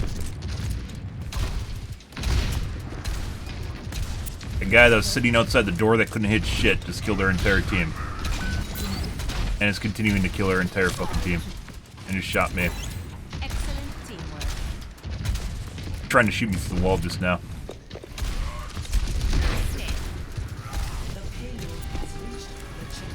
Widow's definitely cheating. Surprise. Bye.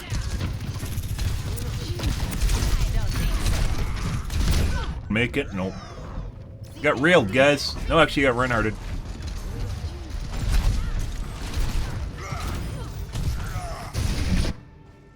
Same guy we played with the other night, though.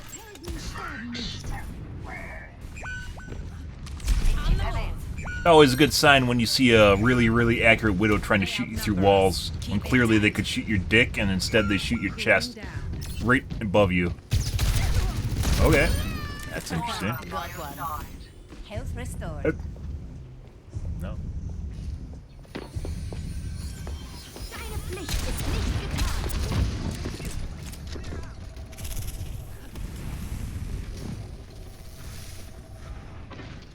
Yeah.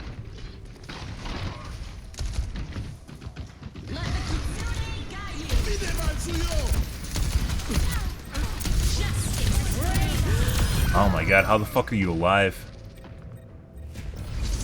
That took way too long. I think it had to do with the box. I don't stay down. Good. Pharah's ult is so easy to fuck up, guys. Pretty incredible.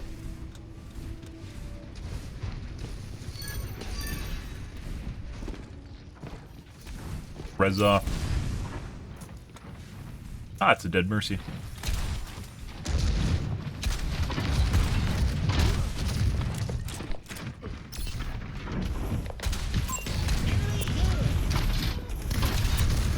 Aerial positioning underway. Over there.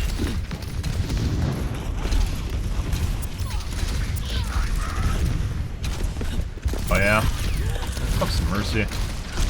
No.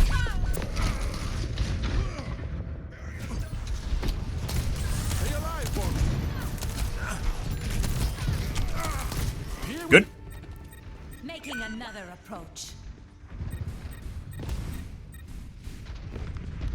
On the move. The Me Too Pharah. Dun.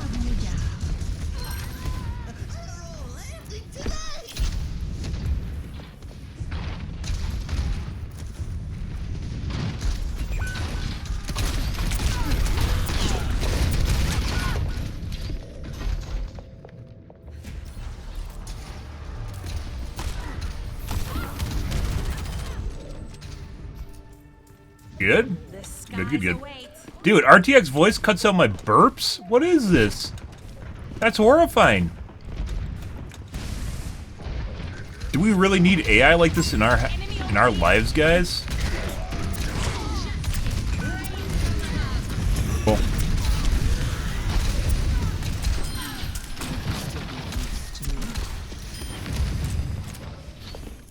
Widow toggled. Is. He's not gonna save you. Bye. Easy as shit shot. And couldn't even manage to do it. He's toggled off right now if you guys can't tell. Same guy that just eliminated our same team over and over and over again. Literally could not hit a shot on me ulting in front of her.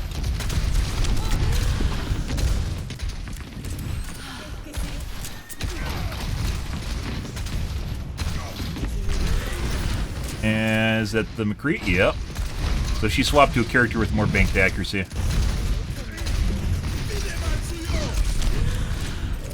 That sucks. Bad positioning.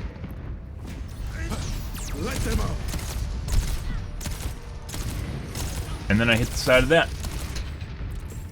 Okay, my Good. Good.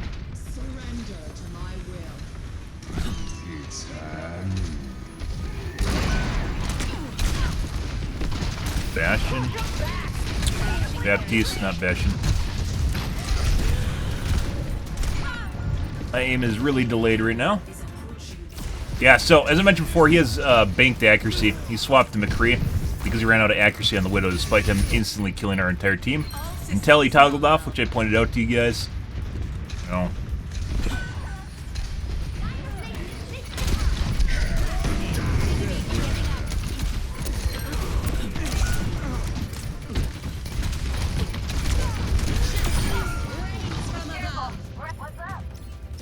They hit a shot there.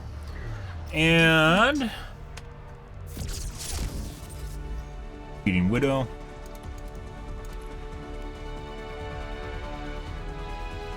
Play of the game.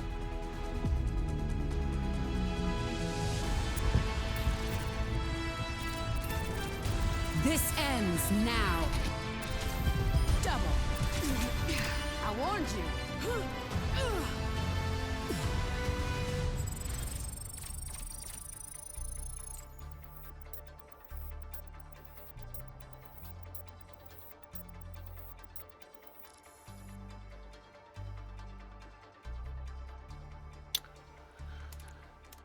Pretty straightforward shit.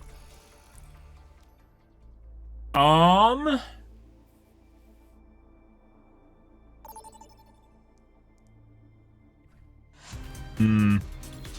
arriving at E. Prepare for battle. Select your hero.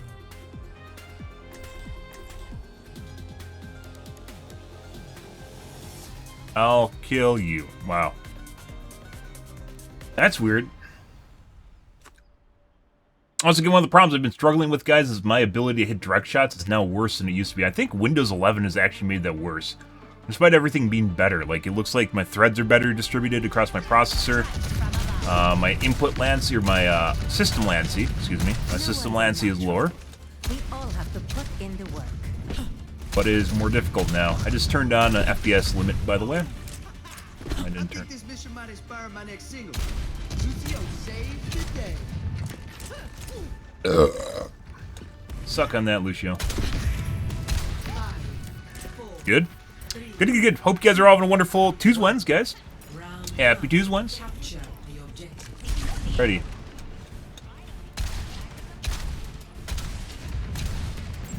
Over there. Over here. Over here. Hey, buddy. No. I see your creepy eyeball.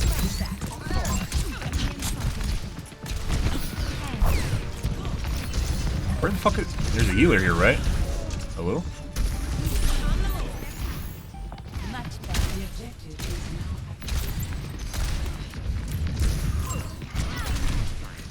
Very accurate, McCree. We have 0 heals.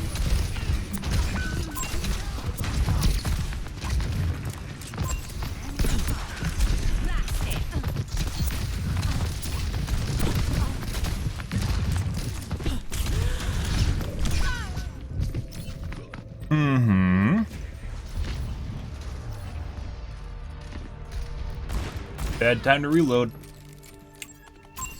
Returning to battle. Kind of feel like I should fix my little graph in the top right, but also feels like I'm going to replace this motherboard and I'm going to have to do it again. I don't even know why I did that in the first place. My ultimate is almost charged. Keep an eye out. I'll grab the objective. Anyone else? Land on it, guys.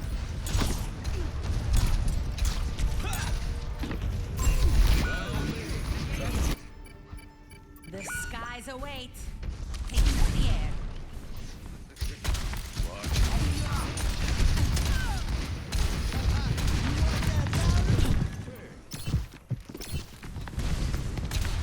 Repulsion. EMP charge. Get into a healing rhythm. Blasted. Justice reigns from above. There we go.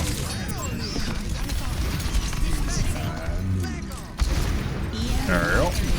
Nice.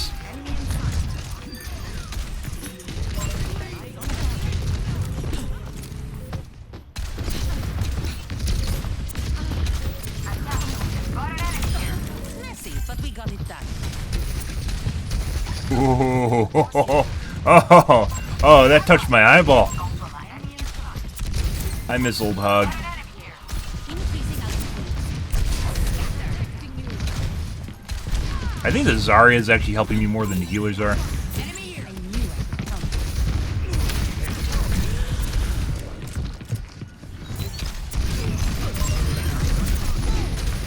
God. Was there any doubt?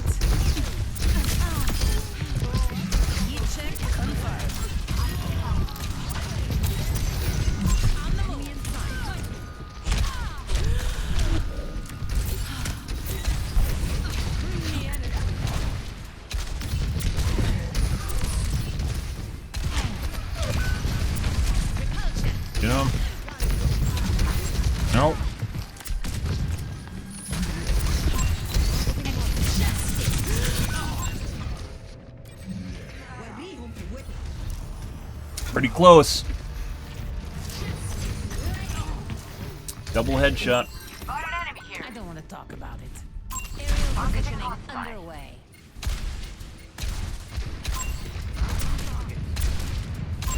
I'm on. Enemy here.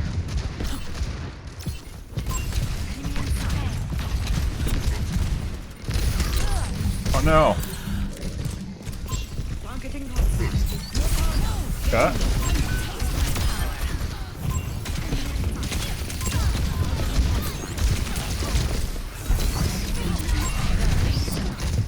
Wasn't close enough to the edge.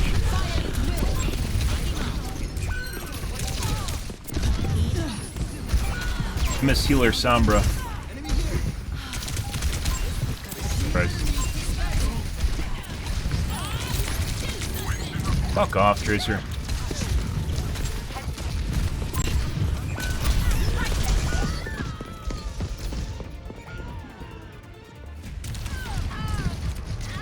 One of the things I really fucking hate about this game, guys, I hate so fucking much, is the extra visual that they've added to this game compared to Overwatch 1. When you're getting attacked. So if you're eating a lot of damage and your healers are keeping you alive, in addition to you being basically harassed by a shitload of damage, it fucking makes your screen fucking like red and hazy. It's like we're fucking playing Crisis. Red and hazy and like it shakes and shit like that. Obnoxious. Absolutely fucking obnoxious. I hate it. I absolutely hate it. Bugs the shit out of me. You're still hiding. When are you coming back for good? I'm trying, Fariha. Please be patient with me. I've been patient for years. Beaning in What's a part. little while longer? Yeah, you fucking choose ones, guys. Good. I hate the screen shake. I hate it. I hate it. I hate the screen just glowing red and getting a hazy effect on it. Why? This is an esports shooter. Positioning underway. New to Overwatch 2. It might just be there for tank balancing, but it really fucks you up as DPS if you're eating a lot of damage.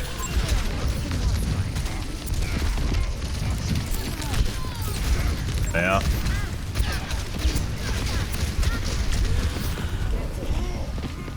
Okay.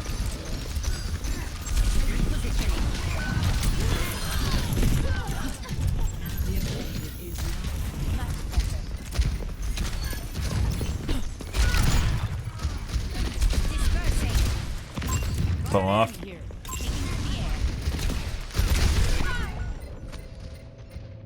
Shot me around the. I thought I'd kill myself.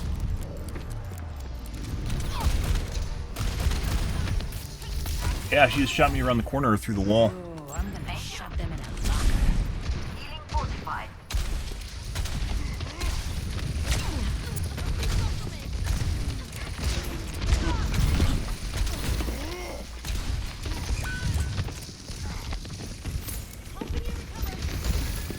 Health restored.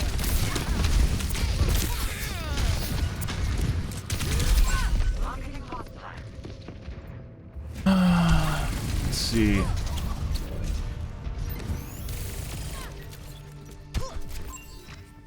I don't stay down. In tip MN. On the move.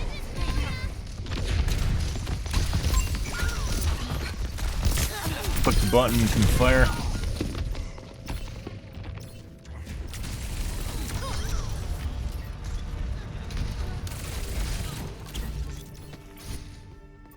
Returning to battle. Increasing altitude. 413. Objective mine. Care to join me? I see one.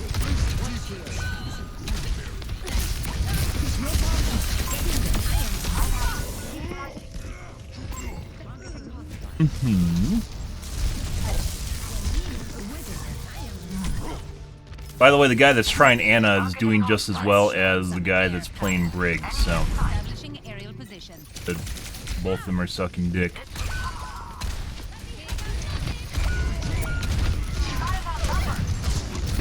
Securing the objective. On the move. Buddy.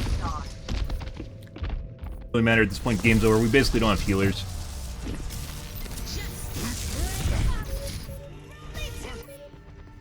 I I don't want to talk about it.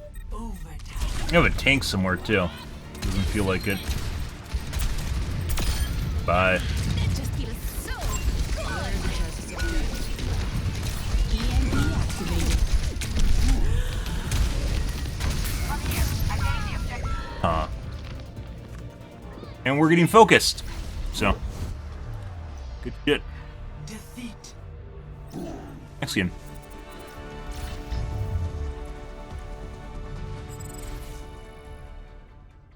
Again, huge stutter.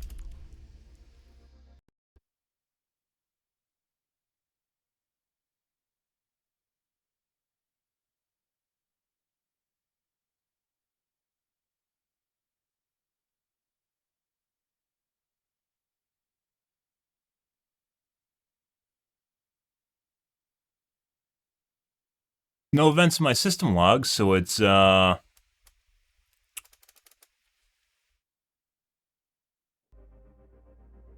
not that. Overwatch doesn't seem fun at all. It's not fun when you don't have balanced games. And unfortunately, the Blizzard developers allow people to pub stomp now, where they never used to in Overwatch 1. You'd play against other pre-mades, and it wouldn't be nearly as much fun, because then it would be a very sweaty game. And now it's not. It's a lot of fun, because you get to shit all over puggers, so, yeah. It is. I mean, that's kind of balanced out in comp, but even then, like with Overwatch 2, the competitive, the matchmaker has gone to shit. Blizzard developers, I guess, thought they could do it better and didn't accomplish anything at all. So, yeah. And they definitely, like, in order for a matchmaker to take into account a pre-made, it is very difficult. And the matchmaker doesn't work good to begin with. So it makes it very easy for pre-mates to just shit all over puggers and enjoy themselves. Putting aside cheating. Just even completely putting aside cheating, the matchmaker has gone to shit. Traveling to Mumbai.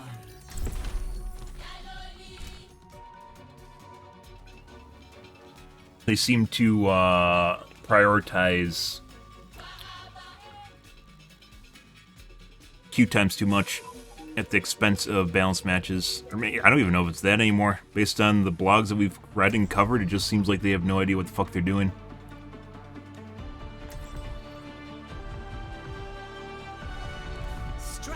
They say that they're fixing stuff, and it's clear that they aren't fixing stuff, and they're, well, we'll fix it even more! And you're like, okay. Apparently they fixed it in the first place, and now they're just tweaking it slightly. It's not broken anymore. Leadership makes all the difference. Well, I hope this is why work from home is ending, guys. Which is what they were bitching about like 2 weeks ago. Yeah, their game's a mess. I don't think I'm being too hard on that. Their fucking scoreboards and replay system and shit were broken up until like maybe 2 weeks ago, where you could look at the replays and see like a completely different score. It's just random shit from the match or something like that. Fucking for how long it took them to fix that. And then the stats would break between launching the game and unlaunching the game. I stand with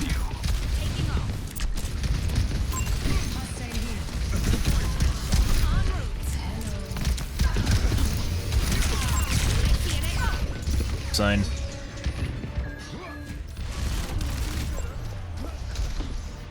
Bastion needs to make more sound. He doesn't make enough sound, guys. He needs to make a lot of sound when he transforms, and they need to make his treads louder.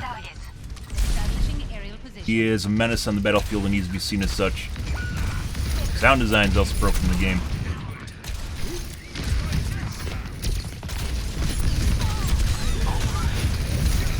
I can't fucking direct for the life of me. I might go back to Windows 11, guys, or Windows 10.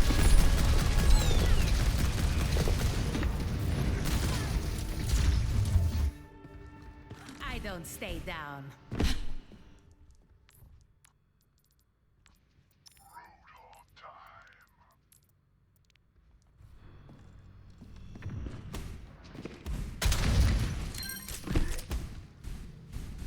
Positioning.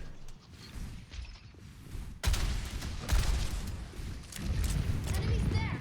Let's clear them out. Aerial positioning underway.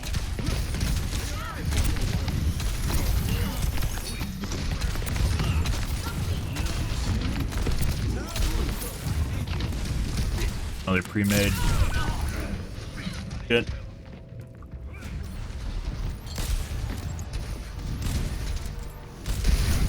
And they don't tell you. They used to tell you when you're playing against premates. Like, they'd tell you when people are in groups. They don't do that anymore. Because they know that'd lead to toxicity, and people would be able to think for themselves that, hey, maybe I don't want to play against a premate and then leave the games. No, can't do that anymore. Meteor strike. Have to sell their skins.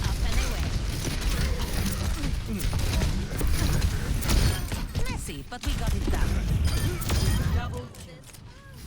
Good. Holy fucking shit, guys.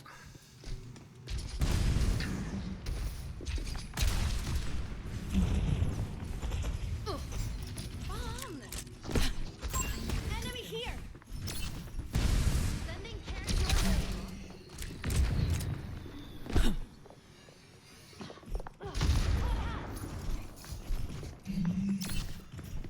establishing aerial position. I'm not in a pre-made.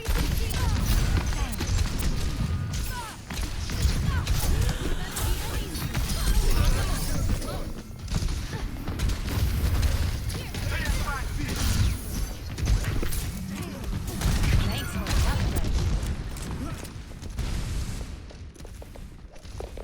Don't do well against me. Allow me to kill you. Allow me to kill you, guys. Let me kill you.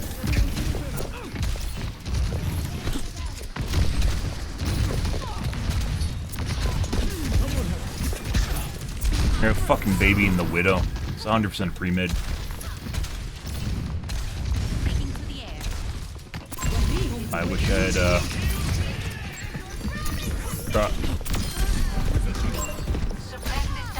Hey, buddy. I got headshot, I believe, twice. Nope. Ate a shitload of balls, apparently, the moment I came around the corner because he was charging for me for some reason. Good. On the move.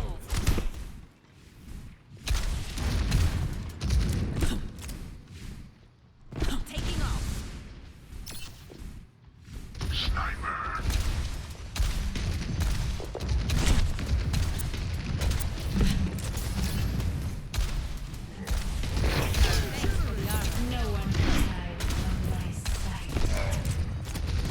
Just let us win, man. Just let us win. Don't try to win yourselves. Just let us win. It's fun for us to win. You have healers behind me, guys. 2 healers literally sitting behind me right now. I died to a Junker Queen. And half my health to Widow, apparently. Okay, my head's in the game.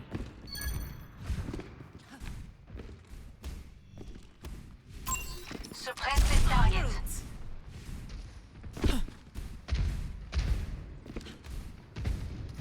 Increasing altitude. By the way, putting aside just getting shit healers, normally we don't. Is that the Widow? Yeah.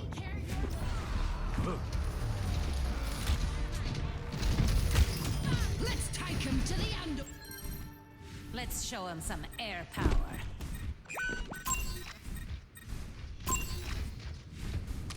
Repositioning.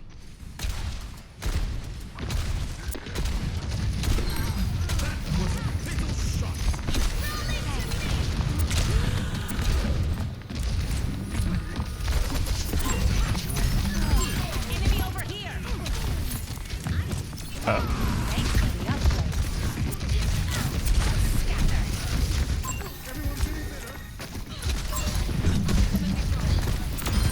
Well deserved.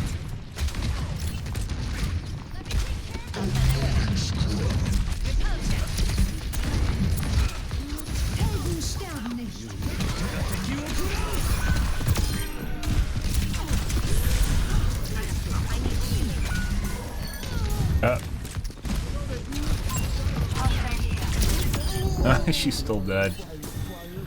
Am I gonna make it? Oh my god, they're killing everyone around me. You have my thanks.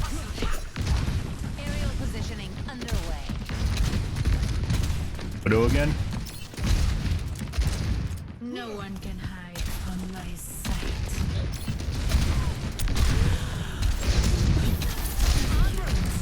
Time for the reckoning! Increasing altitude.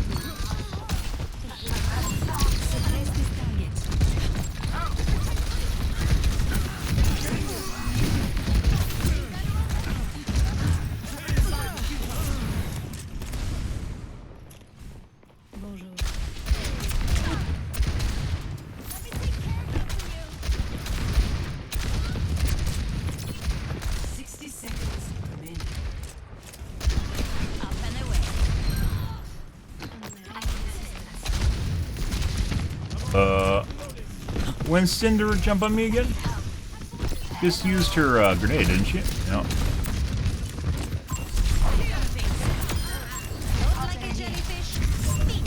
There's her other healer. There she is.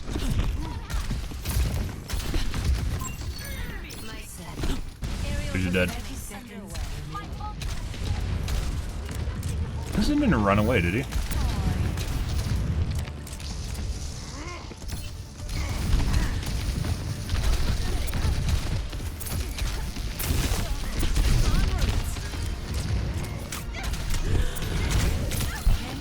Make it.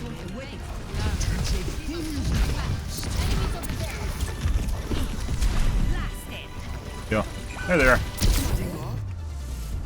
No one touched the cart to start overtime. Like that wasn't they ran out of time. No one touched the cart. Play of the game. Wow, alright. And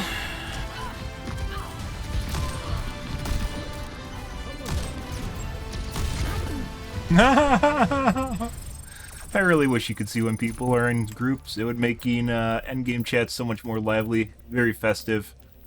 Very festive at the end of the match.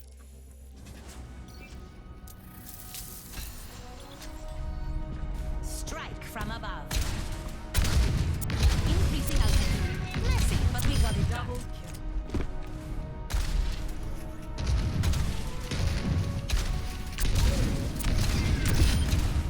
Double kill. Triple kill. Multiple hits confirmed.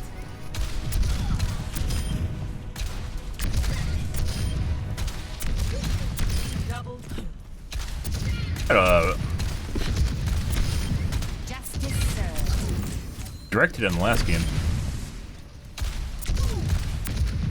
We needed it. On the Mercy?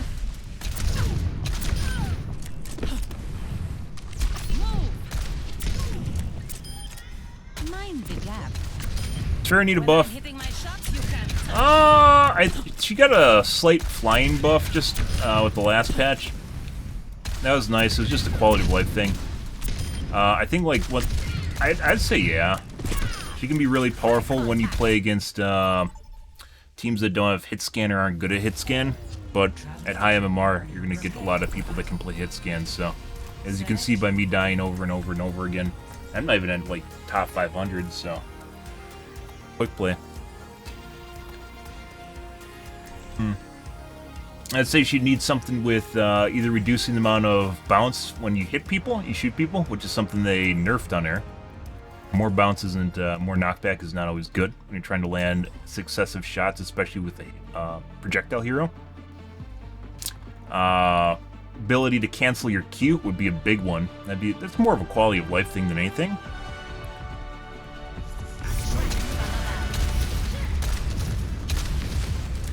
If we do this right, they won't even know what happened.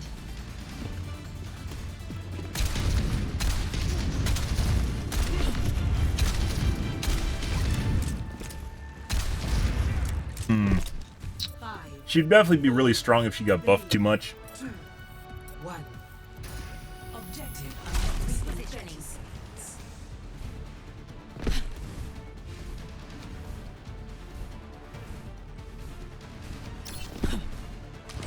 I think like she could use a little bit more in her jets, to be perfectly honest. Either in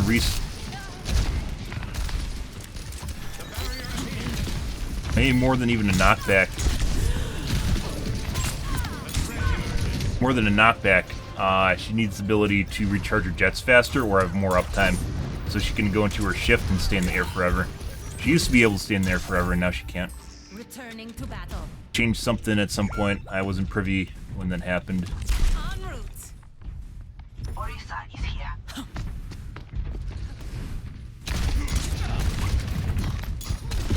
They're further along than we are. Stop them. Excellent teamwork.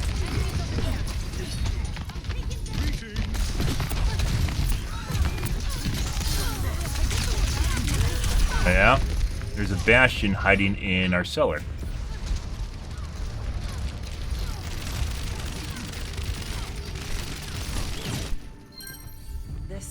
Rewards await. Enemy in sight. They outnumber us. Keep it tight. Genji again.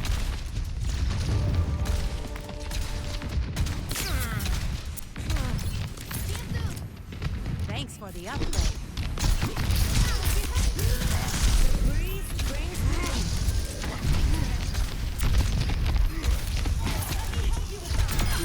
look after my own. Yeah, that wasn't meant for you.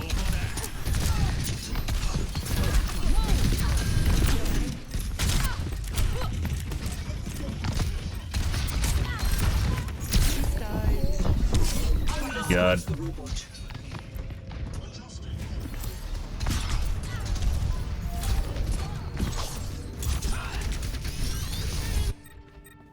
I don't stay down. They took the robot from us. On the move.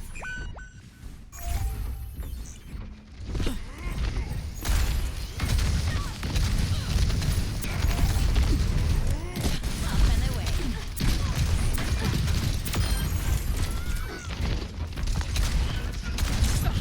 Jump on me immediately. Fuck off. I think they're both doing the same thing.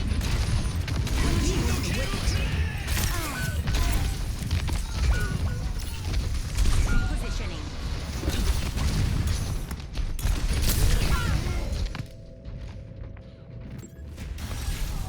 Happy to assist.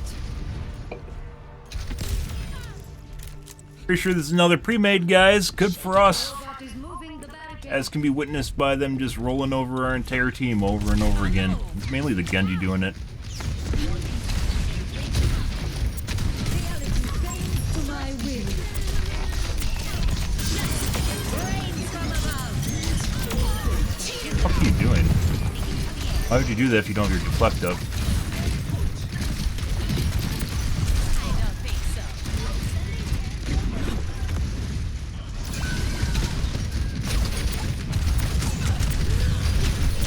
I can't hit directs for the life of me, guys. It feels like my aim's short, or it has like negative acceleration. Making another approach. Repositioning. Establishing aerial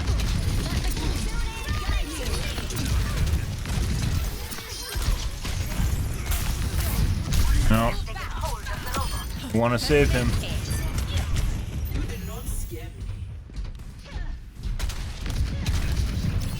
Once again, the amount of care that they're showing for a player that's about to die, it's not something you see in quick play normally. It's a pretty good sign that they're cheating, or not cheating, they're in a pre-made. The enemy barricade is advancing. I guess it's cheating depending on how you look at it.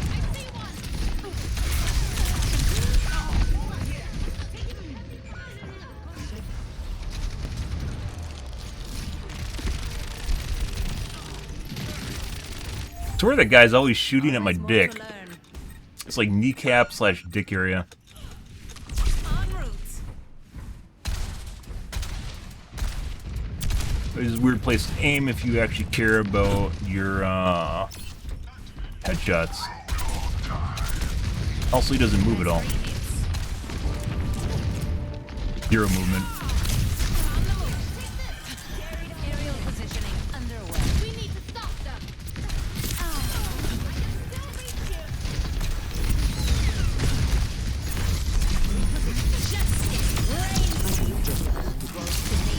Thank you, Winston. Your turn. I want a new monitor too.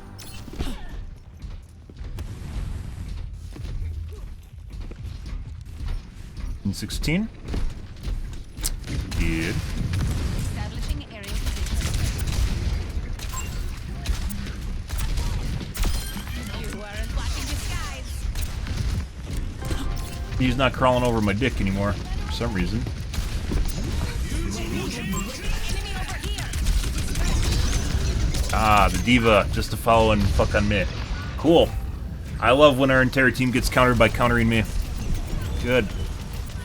Yep. The problem with diva is she can literally just dive and kill pretty much anyone on a team. except the tank, if she just wants to. Which means if one player is being a problem, all you have to do is dive that player over and over and over again, and they die. And they die, and they die, and they die. It takes a team effort to stop that and punish the diva, which is not going to happen in quick play unless you're in a pre-mid.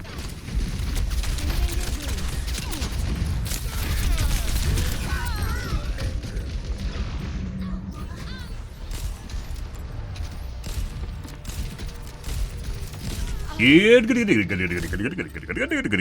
show him some air power. Guide you.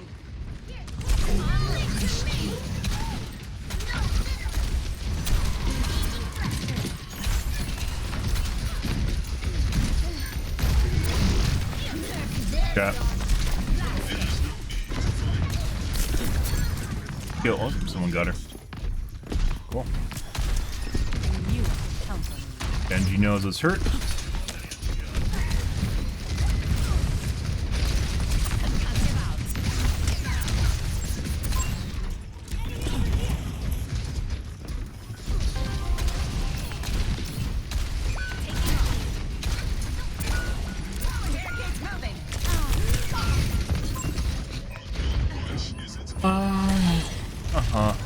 What? Huh. Okay, that's kind of weird. Ah, I guess it was pretty obvious where I was, apparently. Exactly where I was, excuse me. Good. Aerial position.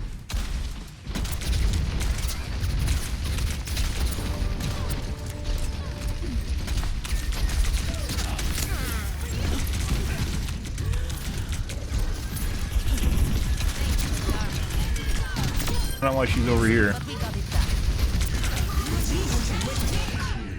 Just for me.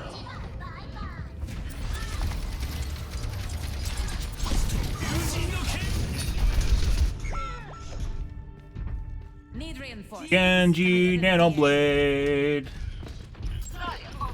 Aerial positioning underway. I don't think so. No. Literally 2 people dumping their cooldowns on me immediately.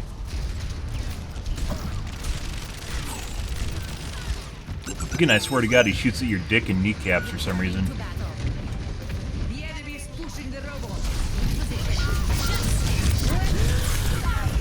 Yeah, like a half a second to do that. So it's a pre-made again, guys. Next game. Tough. Gotta love comp stomp groups. Excuse me. Pub stomp groups.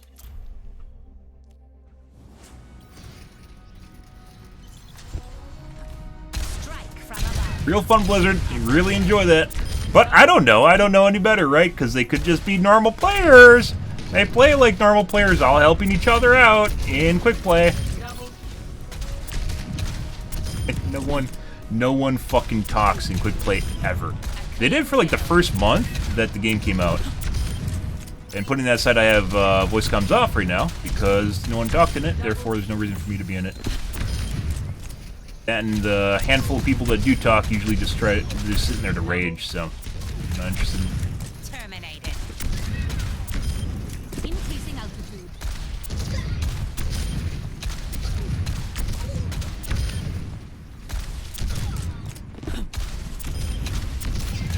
Double kill.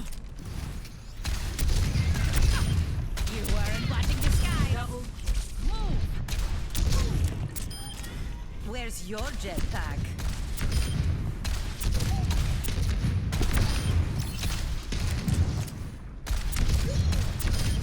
Messy, but we got it done. Double Into the air. Scatter. Touch the sky.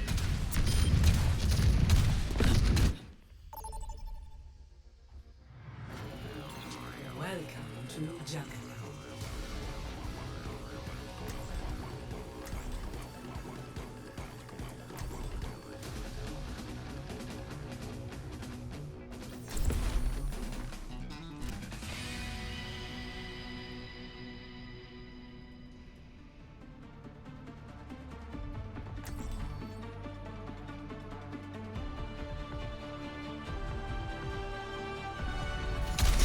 From above. On the move. One more mission, huh? But don't worry, I'm in. When people play in premades, you generally never see them again, so Blizzard only makes you hurt once. Aw, that's so nice. Weirdest thing, like you'll play with puggers off and on, you'll see them in the same, like, every other match or so. But when you get premades, you only see them like once, and then they're gone forever. Like a day or two cooldown because there's so many people playing. So they just force you or make it so you don't play against premade again. So you won't hurt as much when it happens. Hi there. What's up? Get out of there. Nice guys. 3. Taking to the air. 1. Attackers incoming. Stop the payload. Enemy here. I knew I could help. Now you see me?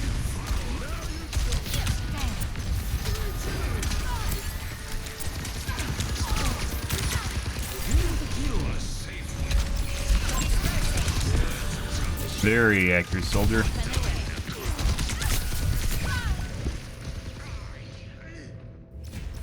Huh?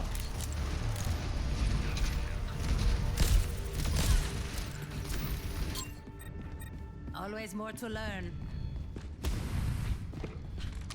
Repositioning.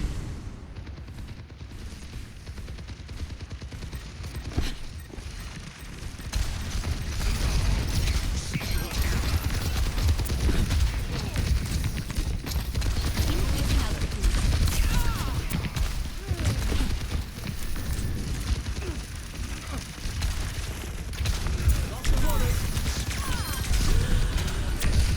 Fucking Christ.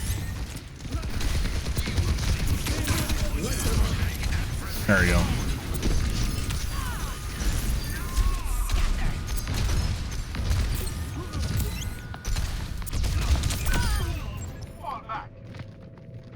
Uh-huh.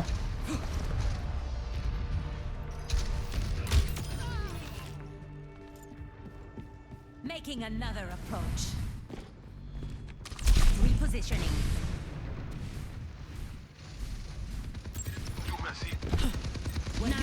Wait minister. Step right up.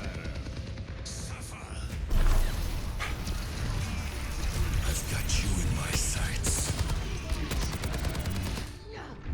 I don't stay down. En route. Hello. Establishing aerial position. Careful. Done.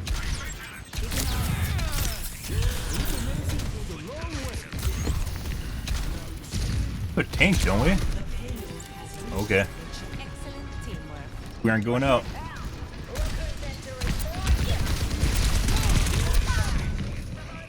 Just felt like I ate all the shot from him. I will give you shelter. Shake it off.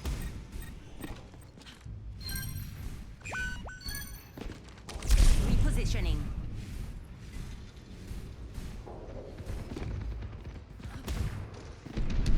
Up and away. Justice rains from above. Yeah. Oh, bye. Warhead confirmed.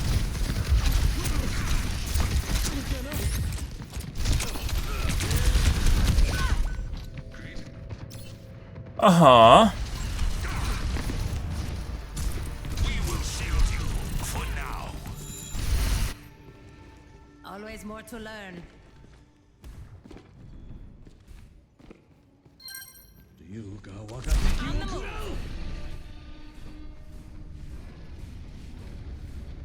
Healers are pretty good.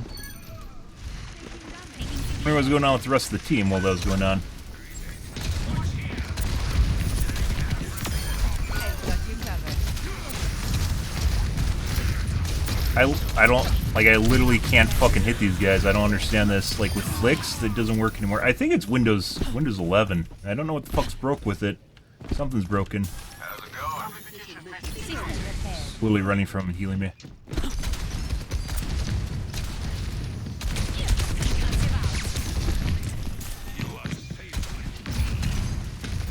Watch here. Trying to kite me. whatever reason.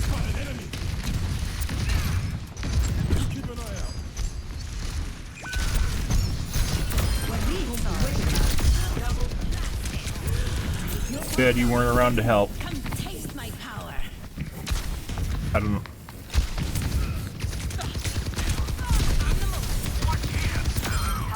They don't give these suits to just anyone. Taking care of you.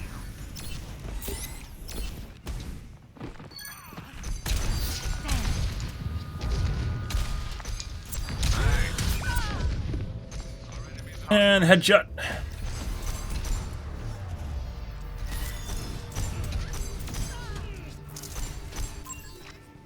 Those fucking directs, guys, like when I'm looking at a tank and I can't fucking shoot him, what the fuck is that? I don't understand that. Like the Ramada earlier, when he's just like literally right below me and I have a problem like aiming at him.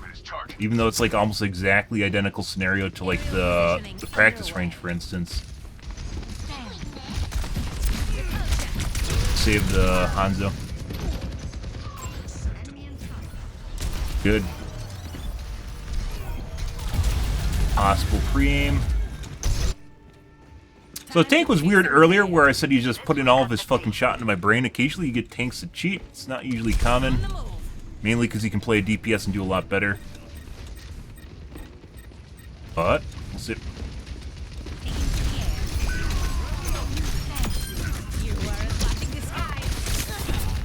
Mini.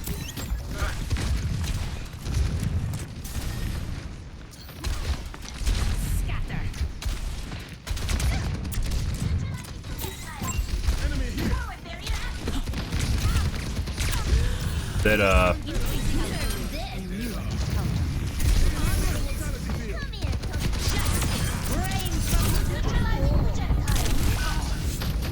should've went for the tank, guys. I could've killed the tank right there. I didn't know the D.Va was remacking behind the wall right there. Repositioning. I need healing. Establishing area position. Scatter.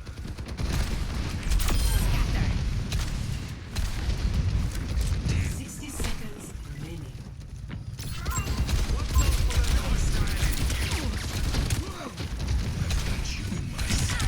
I don't think so.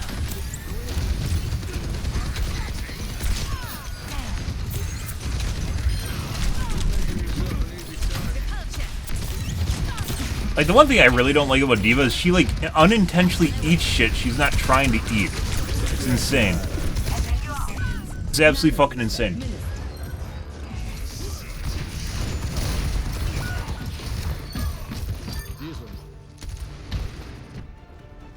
Making another approach.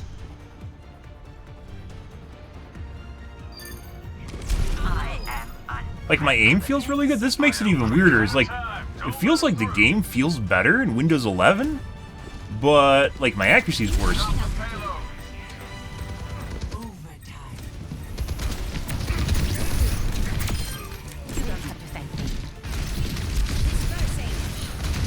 Fucking with the reinforcements right now. They have a ball.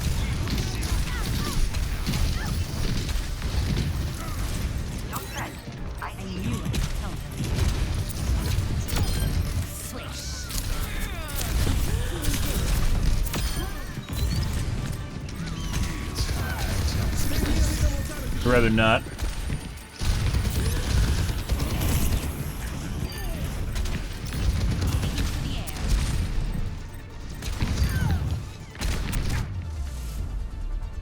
Good.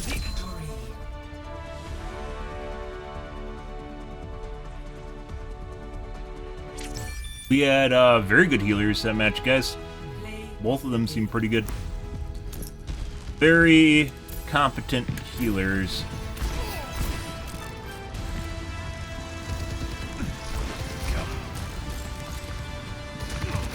Guy looks like he's looking at people through walls. That's interesting. But he's not on my team, so.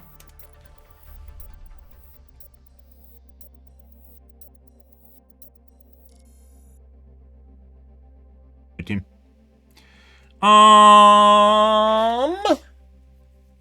Let us do some tweaks since I have to wait for my other motherboard now.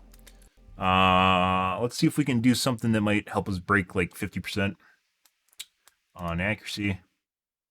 Disable full screen optimizations again. Feels better. We'll try.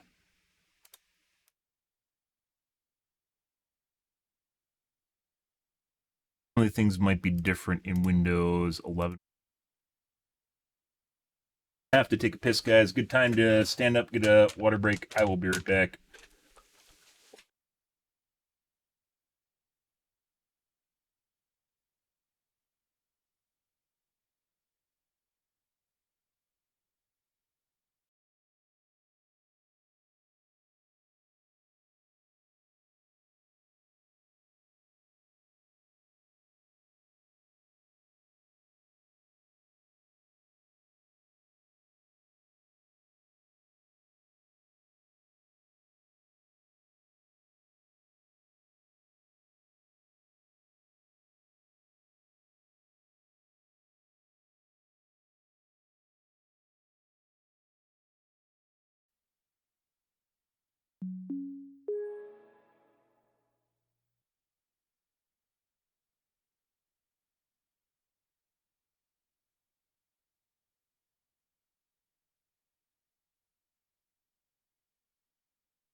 Let us see the fruit of thy labor.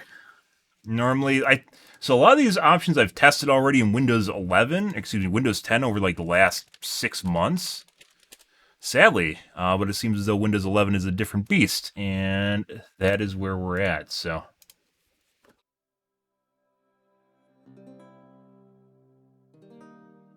Good.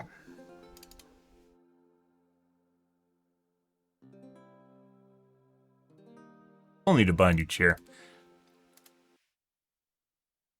I still need to fucking buy a chair. I put it on hiatus for like a year and a half at this point.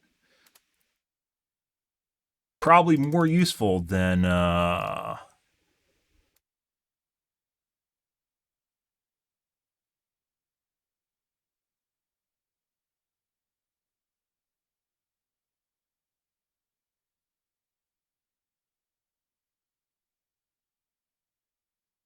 buying a new video card.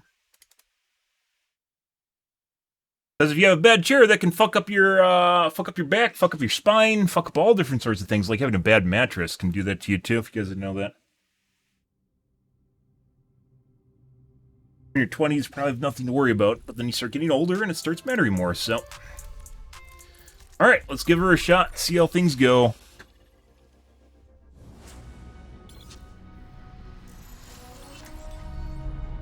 Strike from above.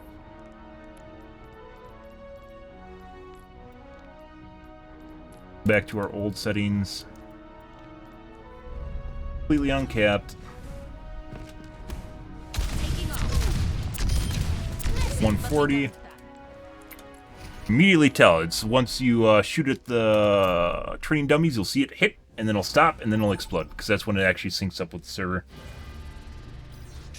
Whoop. There we go. Now we're in battle mode, guys.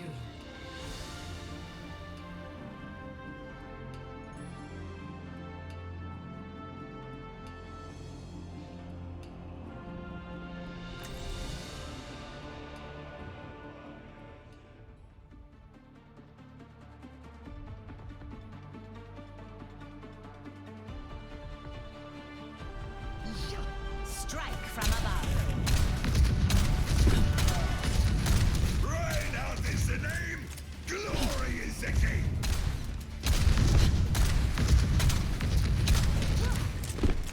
We must all It almost feels like there is a dead zone. This is probably the best way of describing what I'm feeling in Windows 11, is it feels like when I start moving, it takes a little bit and it doesn't always respond the same way. Which is weird, it shouldn't. It's like, it'd be like some sort of fucked up power saving feature, which I've turned off. Commence combat operations. Makes it difficult when you have basically input delay. Establishing aerial position.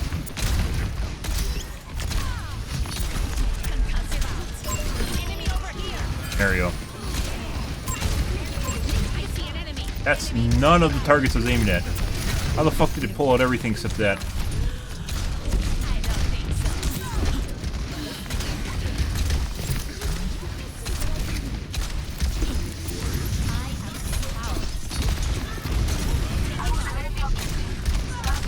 Not what we wanted.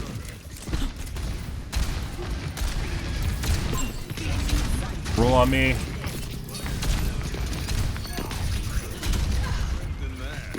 I fucking hate mercies so much. You need to make, it's not mercies, it's like being able to, they need to make sound in the air. Everyone needs to make sound when they're flying. Not just using an ability. When they're flying, they need to make sound. Like a whistling sound or something. So you know where people are. And that's even with the absolutely poor positional audio the game has.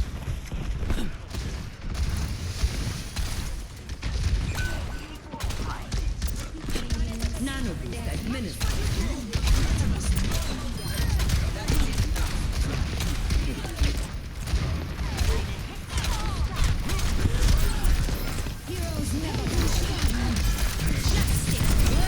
Oh, he's dead. He's gonna get rezzed though.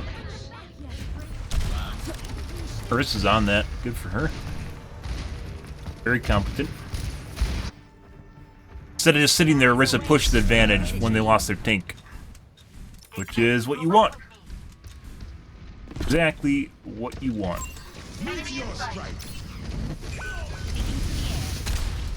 Push.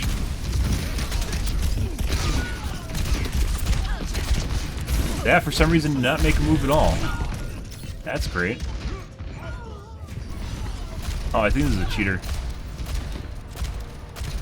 Misses in there. Always more to learn. On the move.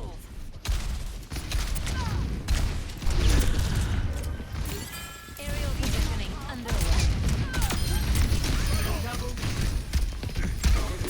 Nicht getan. I don't think so. Here, let me take this for you, doofus. Thank you. There's a Bob in there. I thought that was a tank.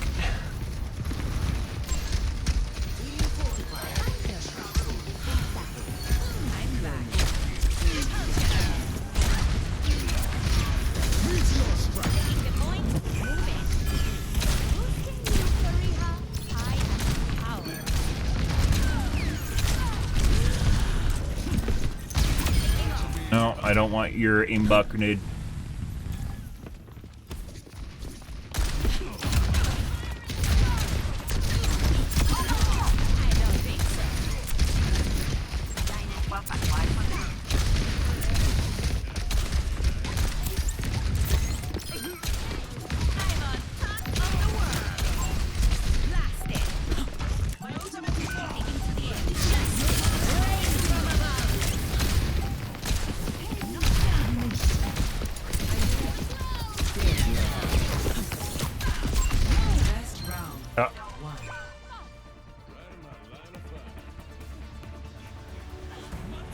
Accuracy is worse now, but it feels like I'm doing better, and it feels like I can hit my shots more.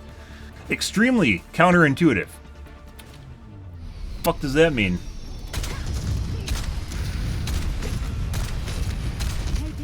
I don't understand. I don't fucking understand this game at all. Like, it literally feels like I can hit shots better and I'm registering better, but my accuracy is worse. I have 36. 15% is pretty good considering I'm spamming a lot and I gain 36% accuracy. So, I don't know, maybe that's... 5, 4, 3, 2, 1. Round 2. Capture the objective. They control and away.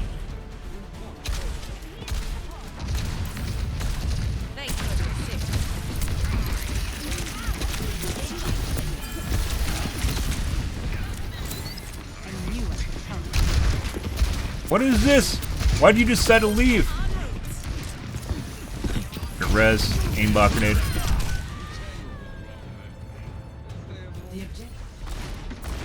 Good old aimbot grenade. If it was like a normal sticky grenade, it would be fine. Why is it an aimbot grenade? Who decided to fucking give him an aimbot grenade? Why isn't it a sticky bot? Sticky grenade, just a normal sticky grenade. Still be pretty nice.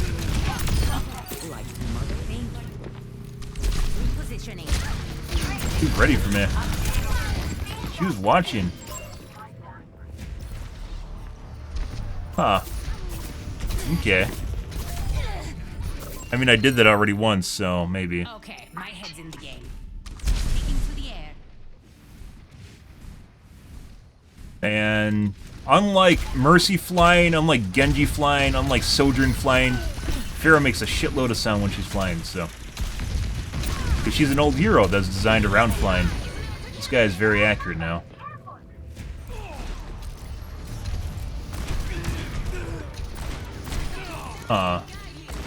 That looks like pre-aim. Surprise aimbot! Surprise aimbot! I love surprise aimbots. Surprise aimbot! Oh my god. We'll see. Maybe you just got lucky.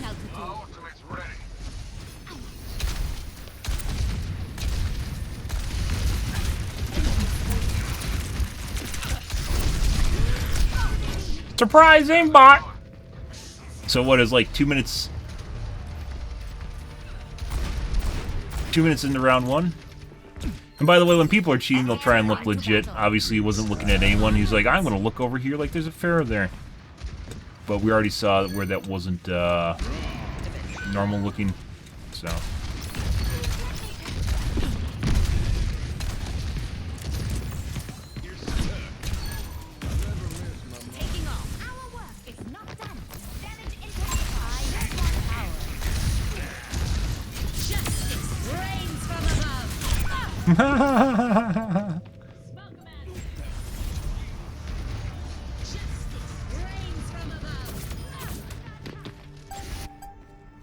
All systems nominal. On the move.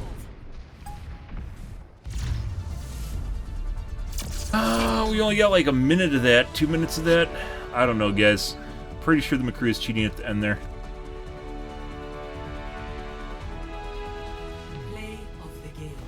Is that the guy? No.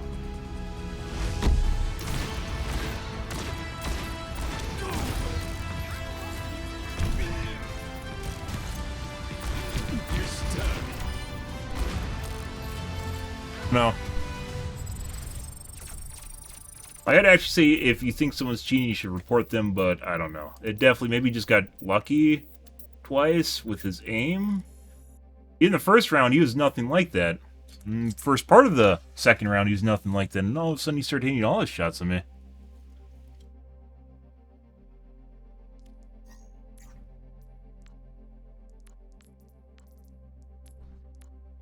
$37.15. Pretty good, considering we have poor, below average weapon accuracy for myself. Guy gained like 6 limbs after he toggled. Pretty sure he's at like 5 limbs when he started toggling.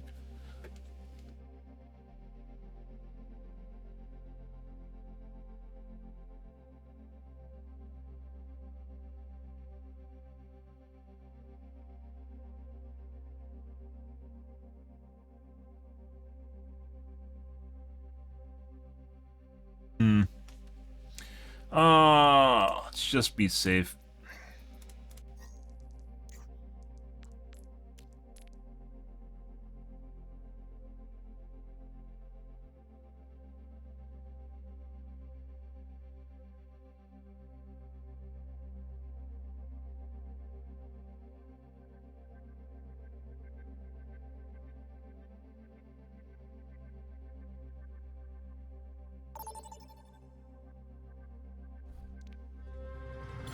Welcome to Prepare your defenses.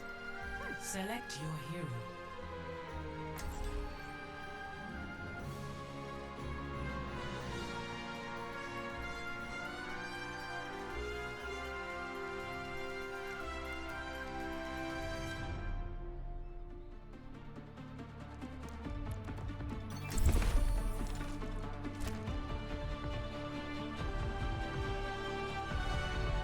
Strike from above.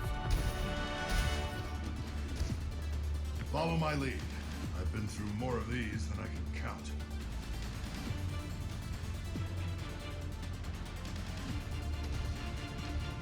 There is always room for improvement. Okay.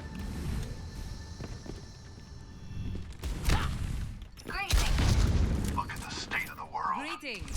Something has Repositioning. to change. What? You assume Soldier 76 would be like the old guard kind of normal, right? Is he supposed to be like Batman? 3, 2, 1. Attackers incoming. Stop the pain. Commence combat operations. That's a Widow. That's definitely not who I pointed out. Up and away. Thanks for this. I see an enemy.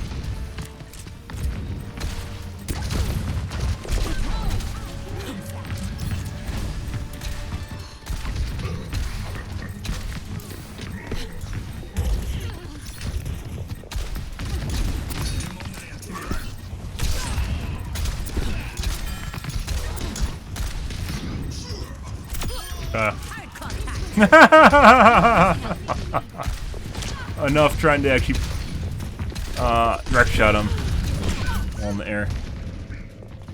Good. Uh-oh. Right where I expected you to go.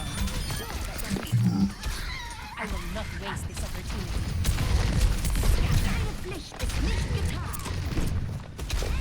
Aerial positioning underway. There. There's actually a bridge back there. I don't think most people know that. On the side.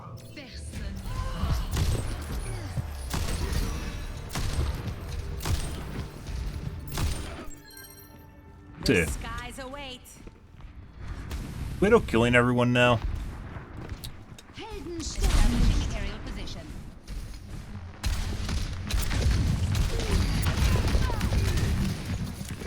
But I want to shoot.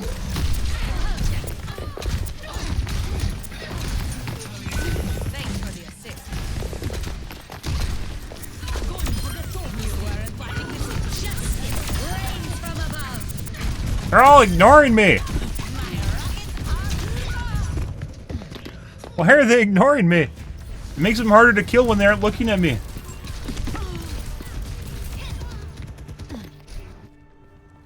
I don't stay down. Increasing altitude.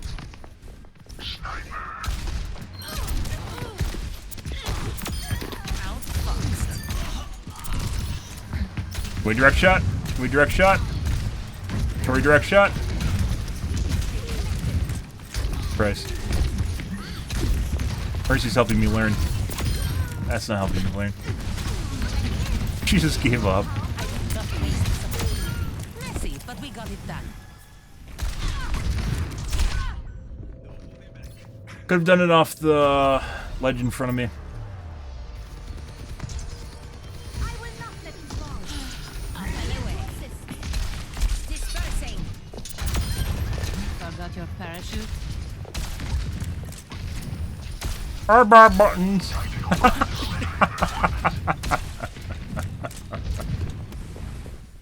Oh. Personne n'échappe à mon regard.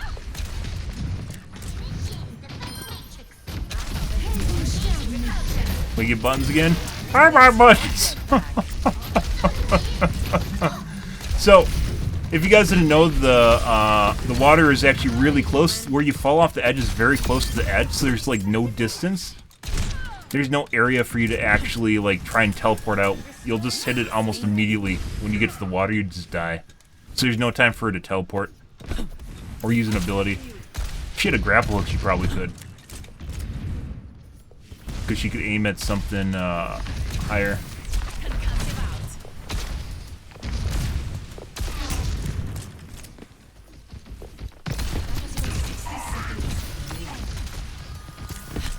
Sniper. Dispersing. Taking off.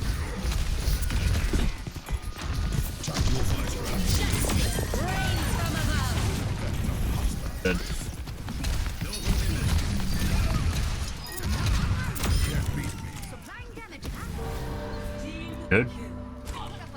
30 seconds remaining. We're almost at the end. So once again, another match where I don't really have high accuracy. Feels better though. That means. Get her? No.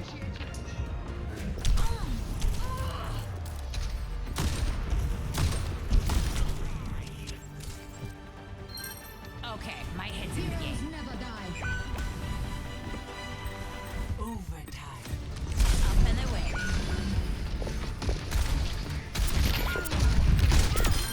This round goes to me.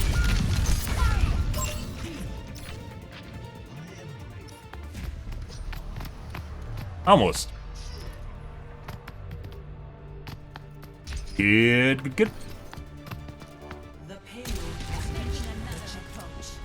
Reach your mom's checkpoint every night. Oh my god.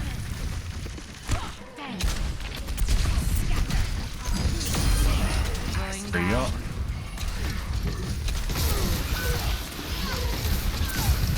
Do want to be near. Next two.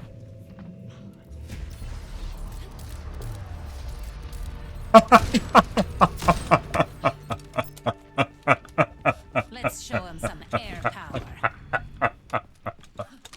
On the move. Hilarious.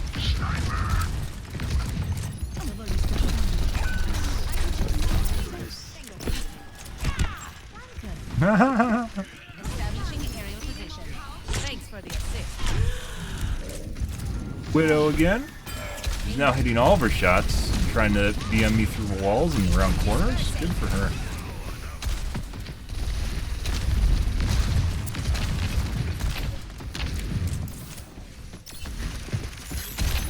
I don't think so.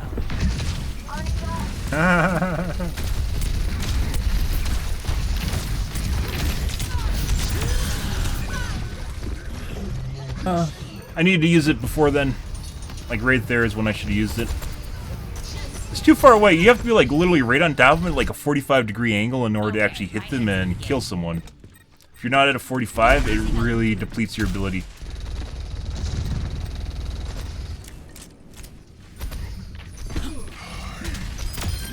You don't have to thank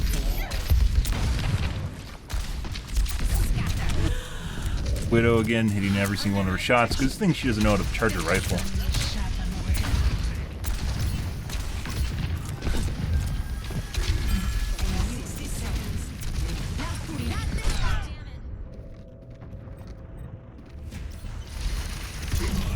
Let the Kitsune guide you.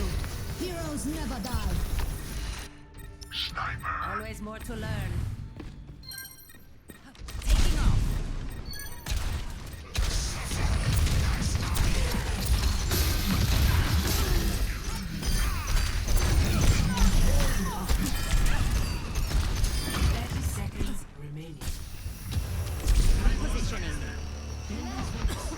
Widow is now the type that hits pot shots and shit like that, so we aren't gonna give her the opportunity to hit a pot shot.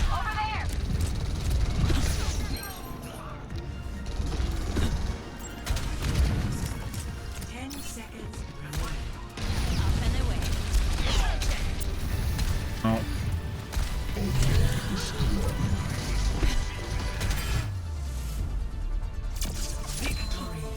Yeah, that Widow got very, very, very accurate. About 2/3 or 3/4 of the way into round one. That basically got them round one, or excuse me, point one. Pretty sure she's cheating. Not sure. She's sat in the back though. I don't know why she didn't even move up. Justice reigns from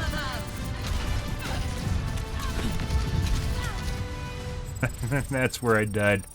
To be continued. Good. Another match where accuracy is not looking too hot, guys, but it felt good. I performed well. This doesn't look good, though. Really good.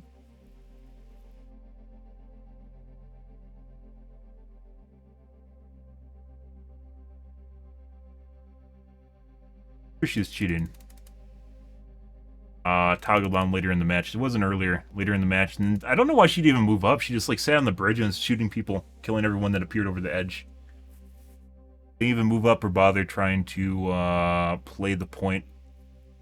Very weird. Rage toggle, maybe. Oh, don't forget to thank your healers!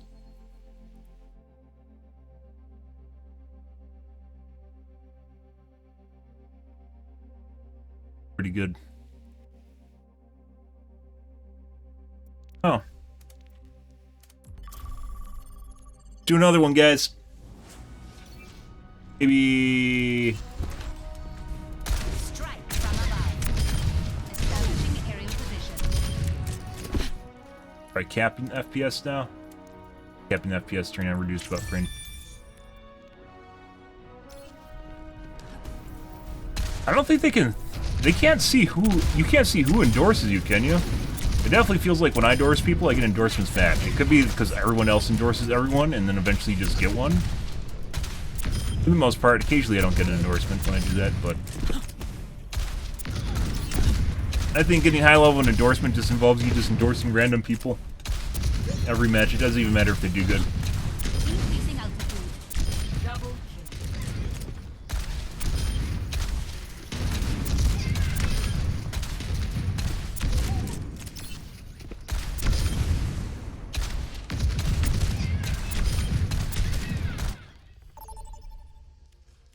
Alright, let's see how we do here, guys.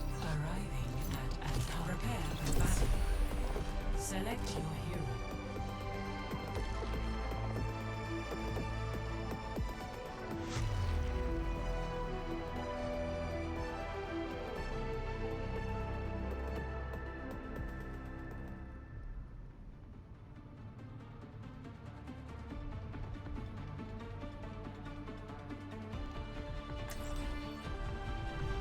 Strike from above. No unnecessary. Thanks for the assist. Angel at your shoulder. Make sure to give me an emergency contact. I'm sure we won't need it, but just in case. 5, 4, 3, 2. It's okay, I'm gonna take him out with Velk. Yeah, it's kind of funny, it was DeFran, I think, was playing, he's doing like 0 to 100 basically runs. He's doing, I will not waste this opportunity. he was doing Mercy. And it's basically incredible. It's pretty fucking incredible, how broken she is, if she's played with like a good player. But she depends on basically people that are... Her normal players aren't very good, and as such, they think that she's not very good when she actually is, just because they have low skill level.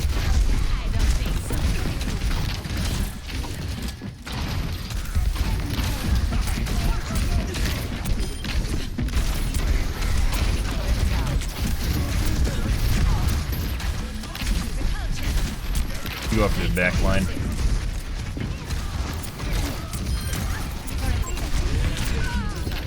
Now we got a McCree that's very accurate. Enemy over here.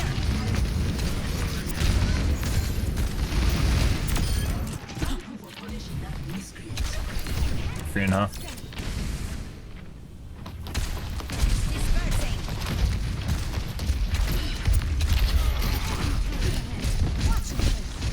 I will not waste this opportunity. Positioning underway. Enemy turret.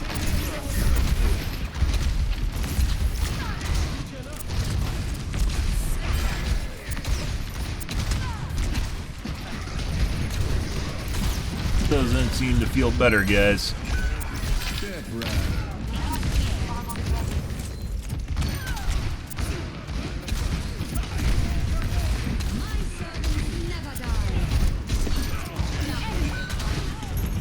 Well,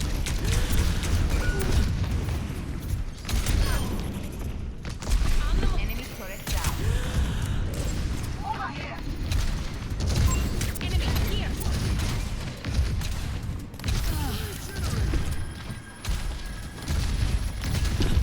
Yeah. That's not what I want. Not fast enough, guys. Good.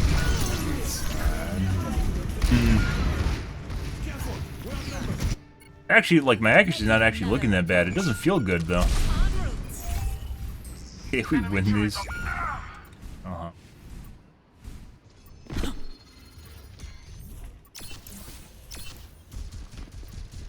Yeah. Good job, Mercy. Thanks for group up with me. Dispersing. Not high noon? I know. Wasn't on time.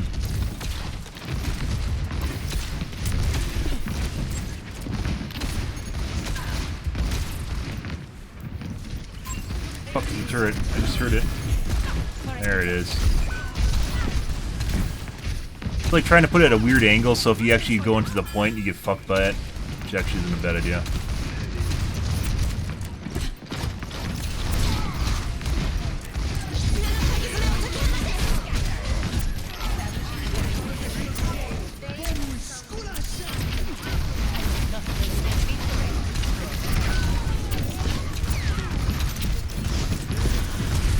Bad time?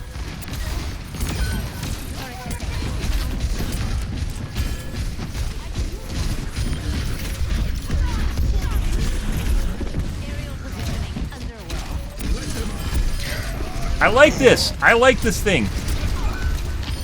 I like that thing.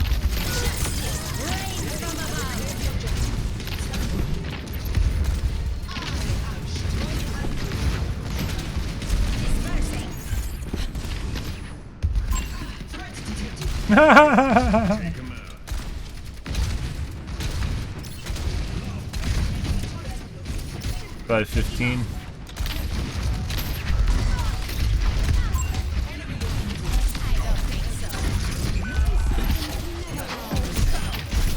That's not where we want to be.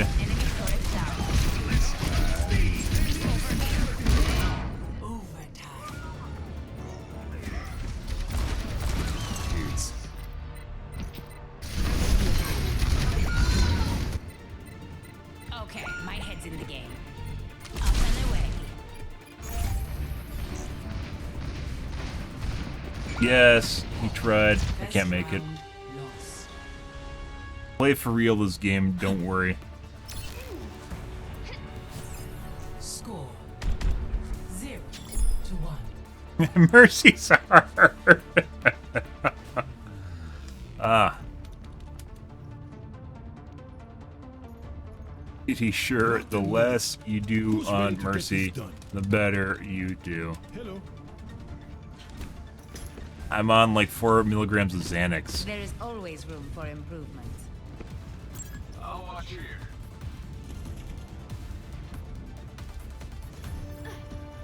Keep my eye over here. 4, 3, 2, 1. Round 2. Capture the objective. Increasing altitude. Christ. I guess what people do for fun, you know.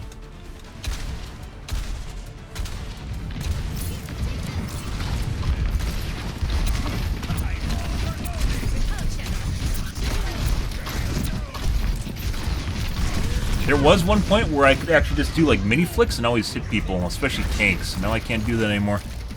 Back before we migrated to Windows 11, so I've been trying to get back. Like when I'm hovering above a tank like that, I should have reshot on there, but for some reason I can't. Enemy turret destroyed. I'm on fire! Is Evie watching?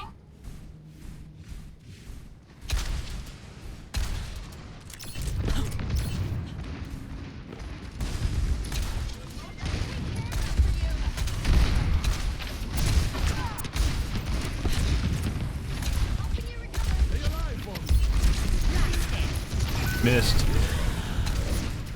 Enemy turret ahead! They outnumber us. Keep it tight. Fuck, man.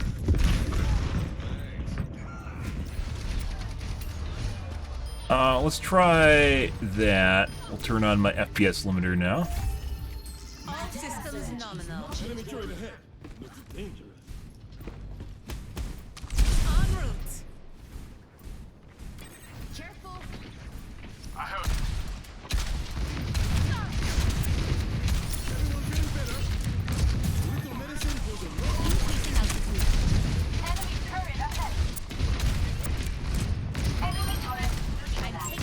Mate. Probably should have my shift up. Thanks for the armor.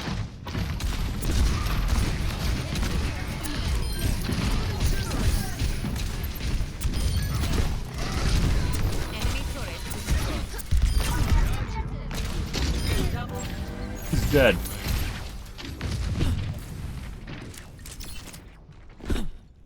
I wish you could reset your stats in the game. Just like push a key order and reset them mid-game. You can do like, what is it called in, like...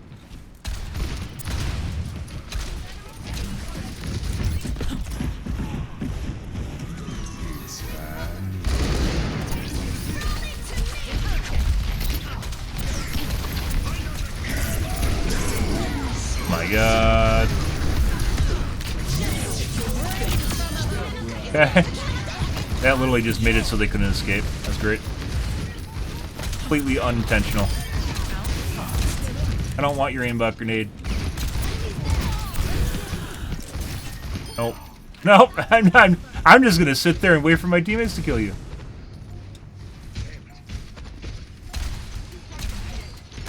I don't think I've been healed. I think I've been healed more by Baptiste than I've been healed by the Mercy.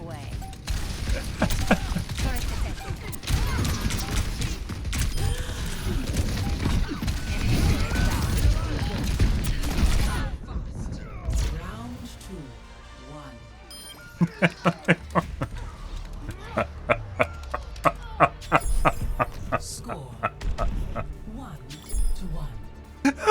Okay.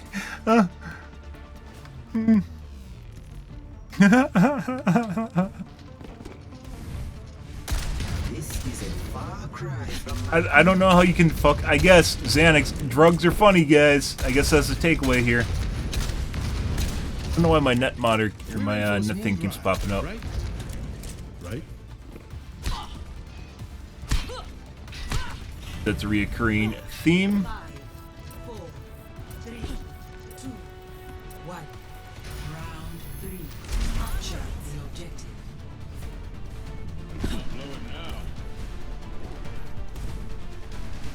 Up and away. Enemy over here.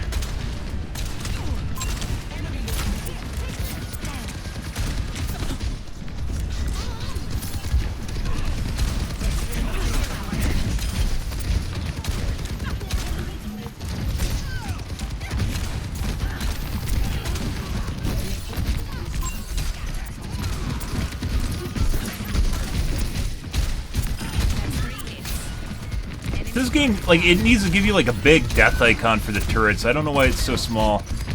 It's like insult to injury. You spend all this time fucking trying to kill a turret, and the game's like, nah. Here, have this tiny little thing.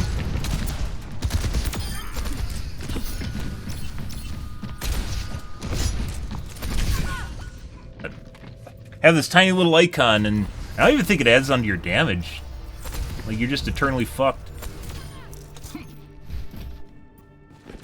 Cases like that, I probably should just wait for the Discord to fall off, which takes almost no time.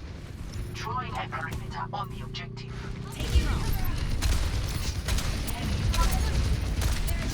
Like, I'm literally been nannying the turret the entire game. Enemy turret.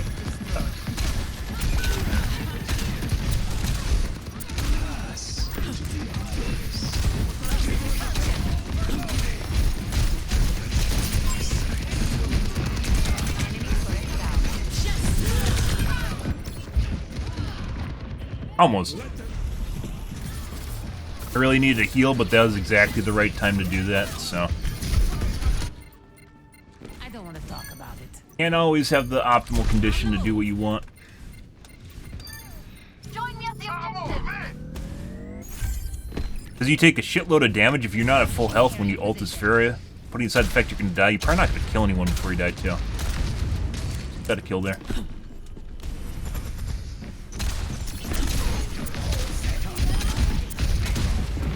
Enemy turret destroyed.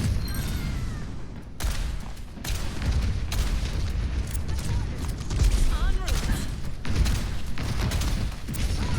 Fish in a barrel? I love fish in a barrel.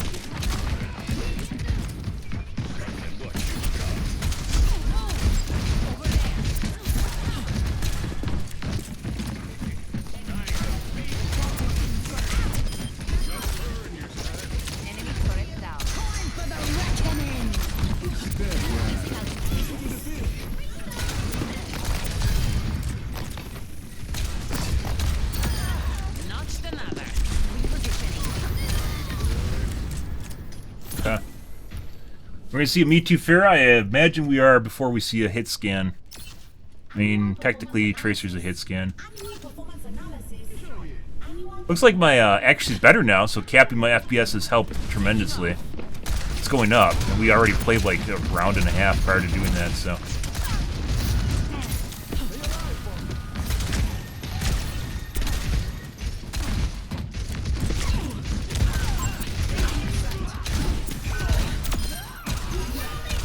Not sure where his heals were.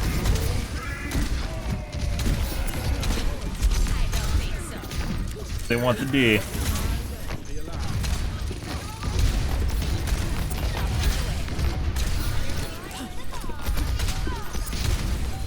They don't even want to come help their teammates. Good. One thing I keep forgetting is the fact Discord gives him a wall hack. That's a big deal when you can charge your orbs. Victory.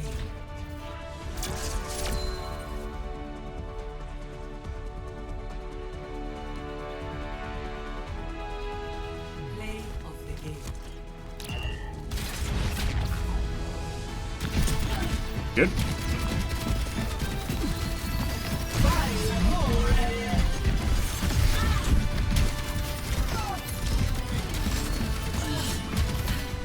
Weird. Her aim looked like it was like stuttering or something.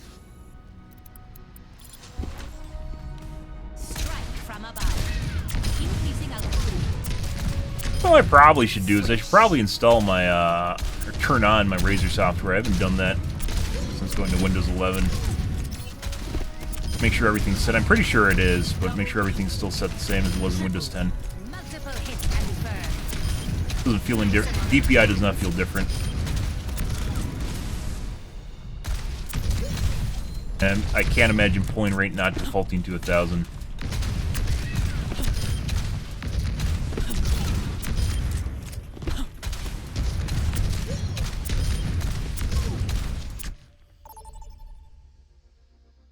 Good. Prepare your defenses. Select your hero. We've had remarkably few cheaters tonight, guys. That's pretty incredible. I think we've only reported one person tonight. That is insane. That is a market downtick.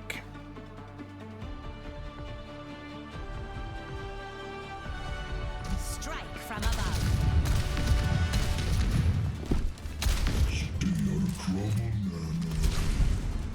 As long as you get into plenty. Yes, ma'am. Affirmative. This is such a misuse of my technology.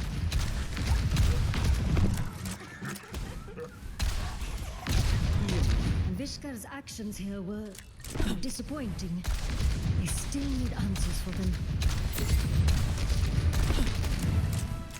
5, 4, 3, 2, 1. Aerial possession Attackers underway. incoming. Defend objective A. Enemy over here. How the fuck did I point that guy out? What? Hi. I just tried to flick down to the ramp and I missed it.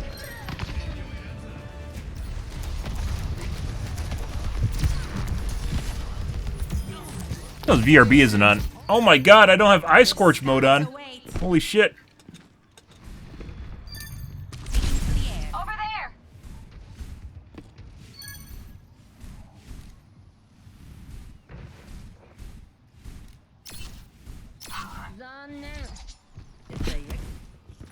Atrin.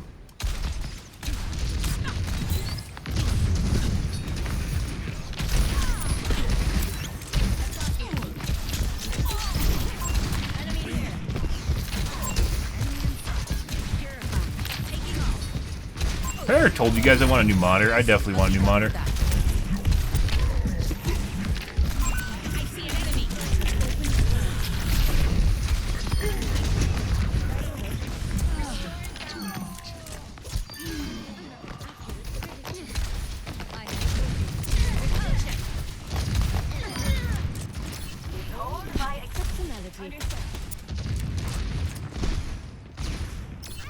Matrix.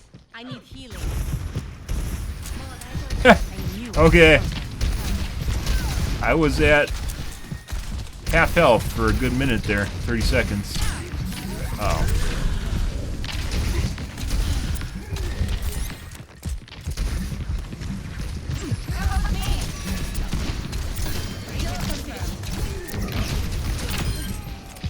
Heck yeah.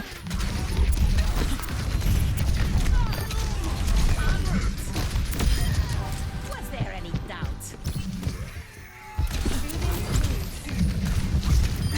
Aerial positioning underway.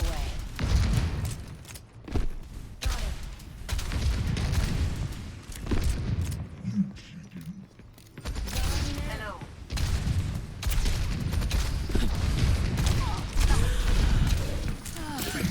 That felt like it was gonna be a 3-tap. Over there. Enemy here. Heads up. Into the air.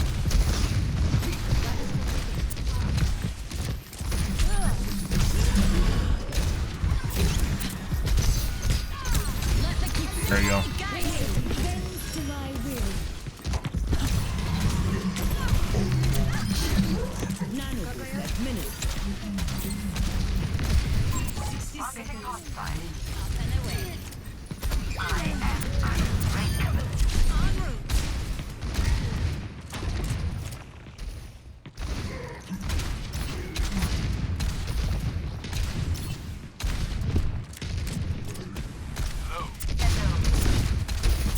That's 3 hits. Revive that. 4. What the fuck is our team doing? Eyes here. 30 seconds. Oh?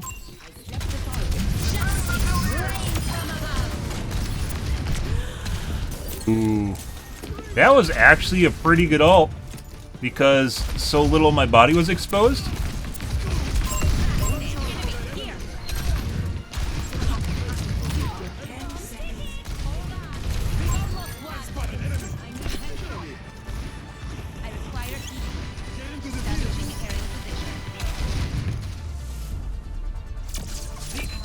So little of our body was exposed? Could we even train if I didn't say that? Maybe I did, I don't remember. That actually turned out pretty well.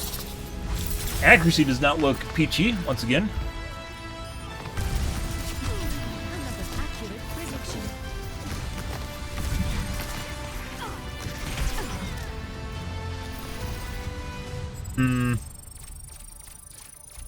Alright, let's, out of curiosity here, let's make sure that my Razer software installed properly with Windows 11.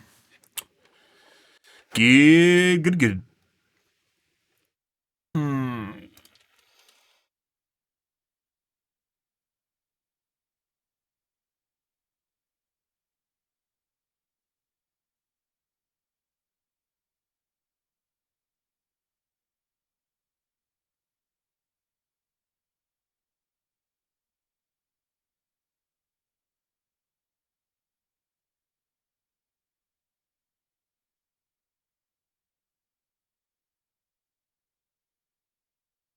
Dropped my mouse down out of...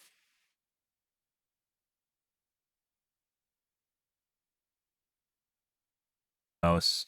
The fuck?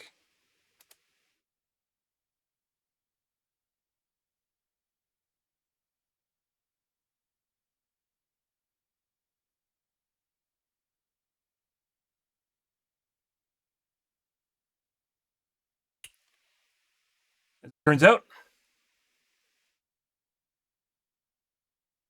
yes, I don't think anything changed, guys.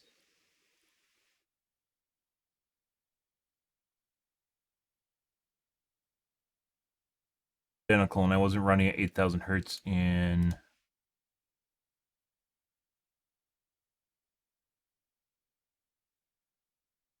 Windows 10 either, even though I eventually want to. That's like what helped start this whole debacle, was trying to figure that fucking out. Okay. Bye, Razer Synapse. Bye-bye. To the back it goes, guys. Good.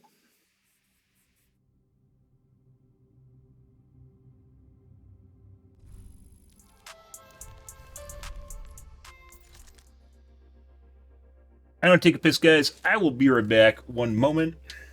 Again. Un momento.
Ready?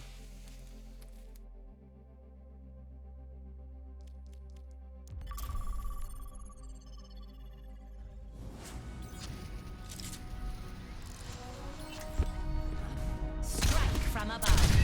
Establishing the aerial position. Messy, but we got it done.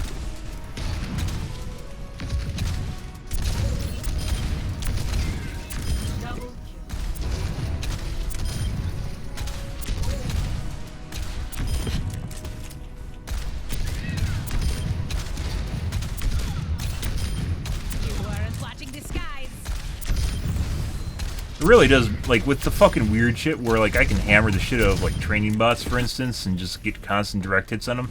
It really makes you wonder if there's dynamic difficulty adjustment in the game. It fucks with your aim.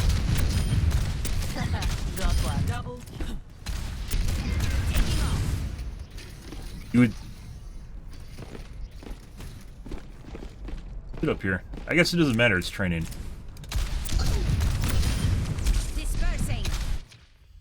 You don't think it would? I don't think that was going to hit.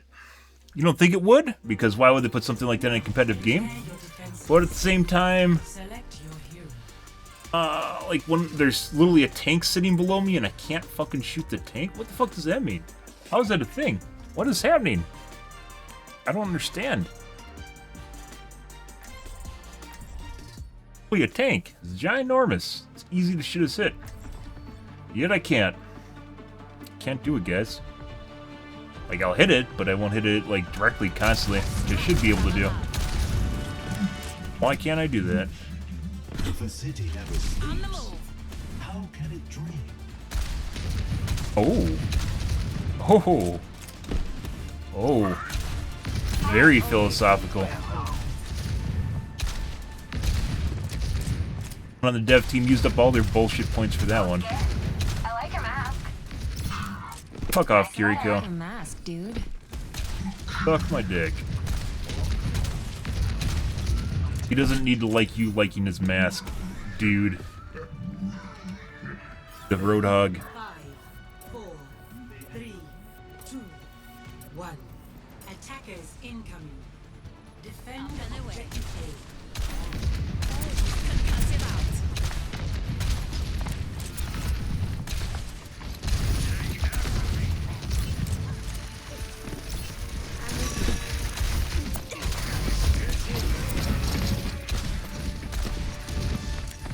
God mercy.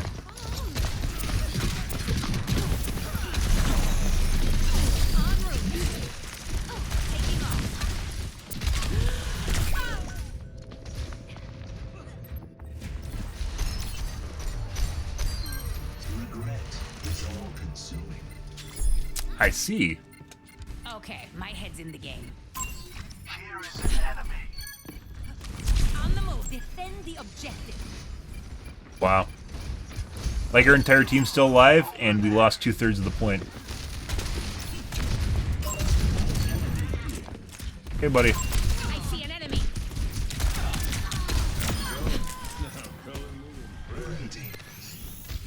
Much better. Taking to the air.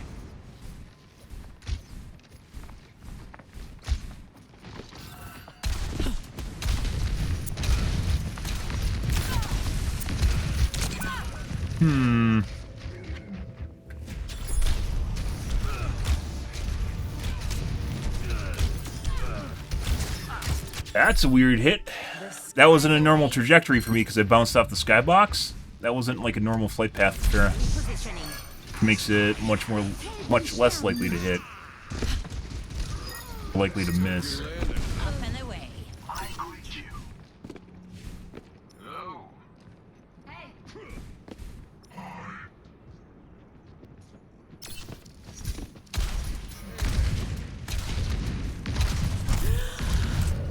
Hey, is also very accurate.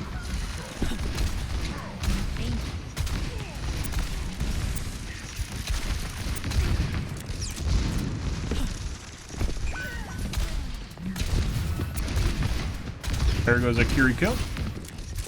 Tick-tock Kiriko. Aerial positioning underway. That's the Genji? Hanzo, excuse me.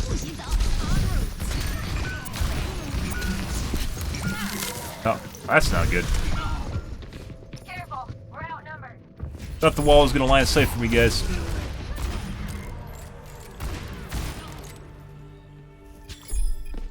Let's show 'em That could have been what easily avoided. Stop the payload. on the move. Taking to the air. Mei is very, very accurate.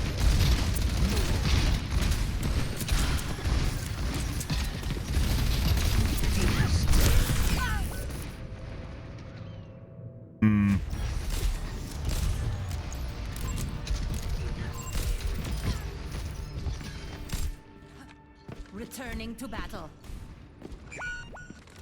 Repositioning. Establishing area position.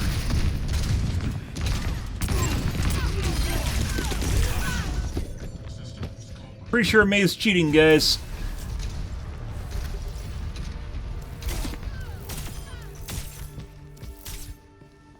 Okay, Fucking my pretty head's sure in she the just game. shot at the Roadhog. Good. Taking off.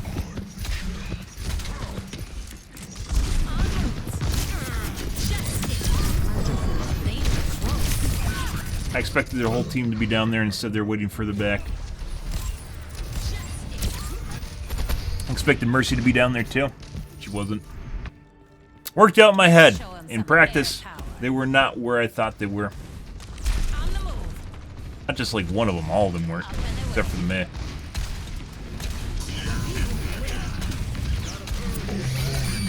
Let the kitsune go. Step right.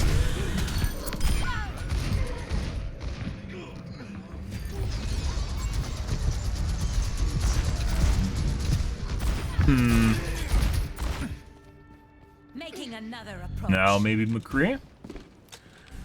Looks fairly interesting. Good. Aerial positioning underway.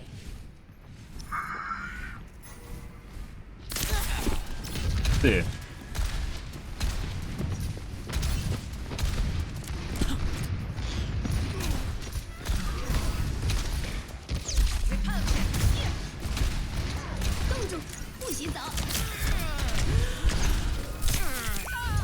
Ow. Possibly Anna.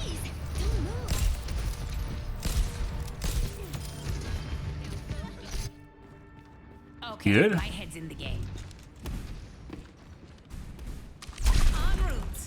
Enemy over here. Over there!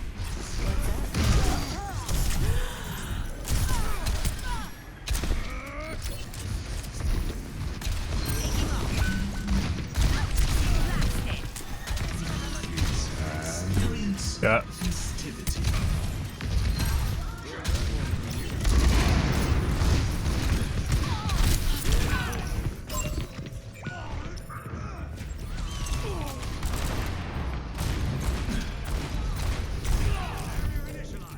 My ultimate is almost ready. All systems nominal.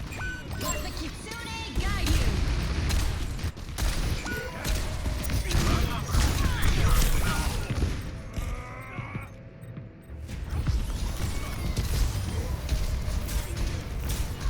Yeah, I'm very certain the May's cheating. Like, when it's not locked down, she just fucking shoots at random shit. Shove them in a locker. Cree, also pretty sure is cheating, not certain. Also Anna. But, I mean, we basically have had no cheater games tonight, so.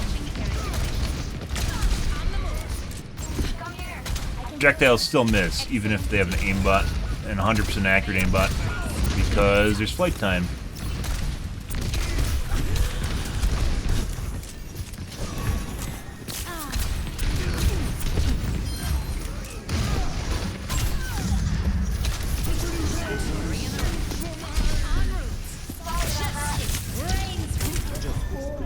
That sucks. Nice. Kiriko to the win.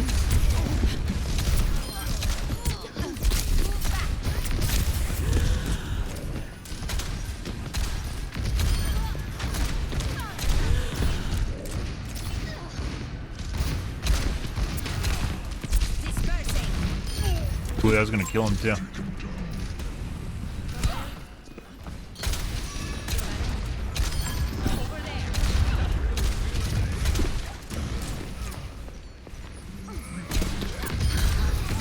Ooh.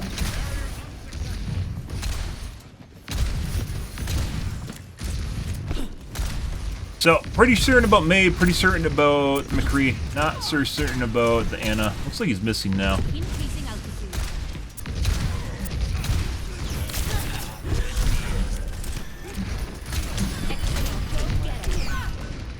Wrong. Sometimes McCrees have hit reg issues too. Yeah, pretty sure he's cheating. Time to kick Good. some tail.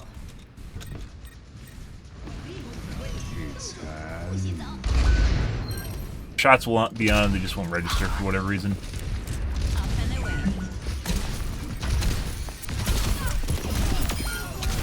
But we got it done. Uh-huh. Maybe for sure. Like, her aim when it's not attached is just absurd compared to when it is attached. The skies awake. Huge difference in player.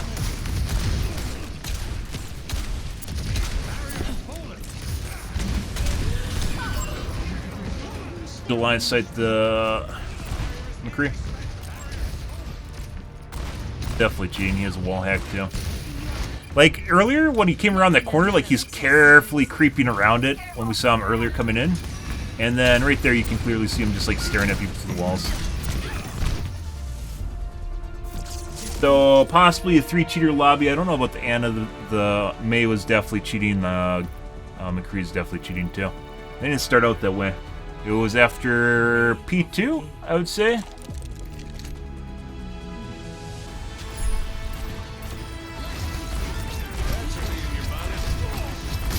P1, after P1, not P2.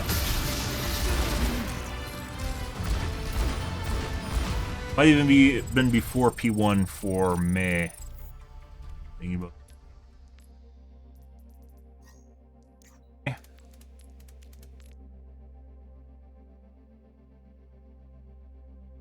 No, it was McCree too.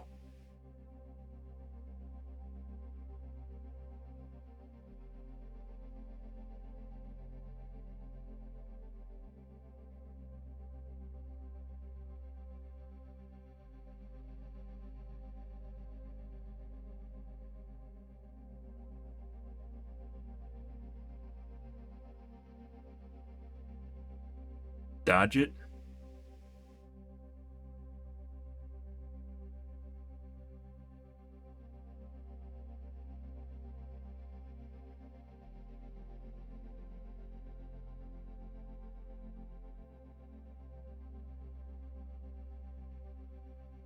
Looking at me through walls. McCree was a couple times.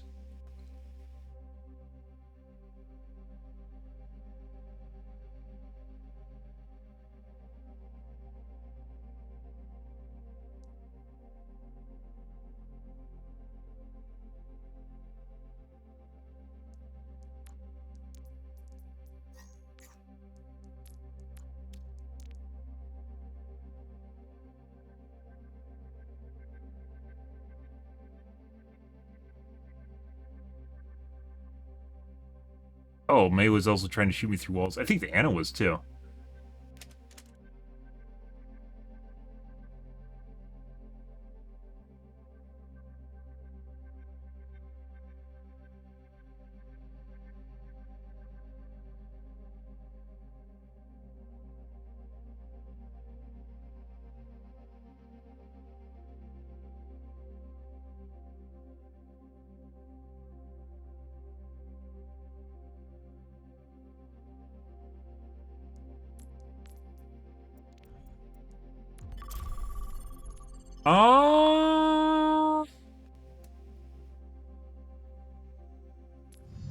Try something real quick.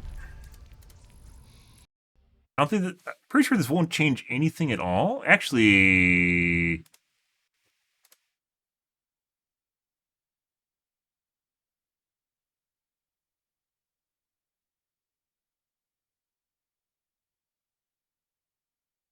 This I turned off in Windows 10 because it was actually better.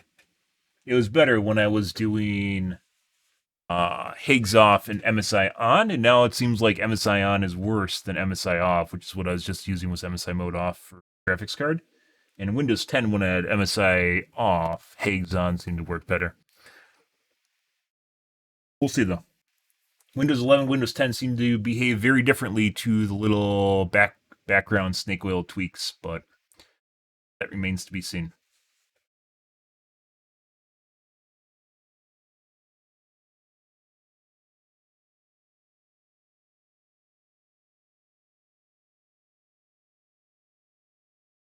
Good.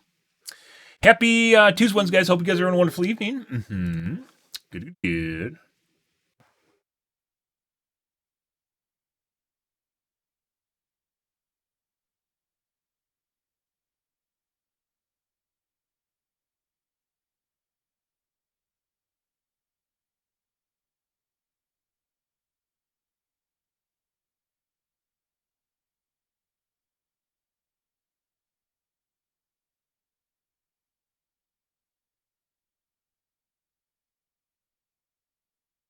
Guess I have my monitors plugged in backwards.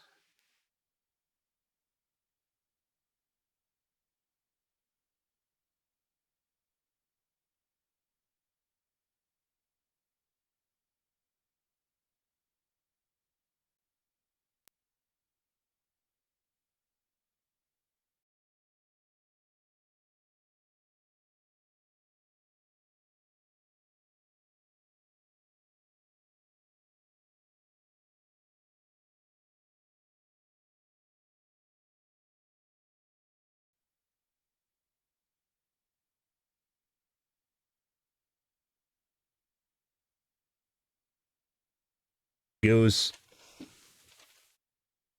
Restart again just to make sure that didn't. I'll probably fuck something up. Sure, they're gonna be numbered the same though. No, they aren't. Start.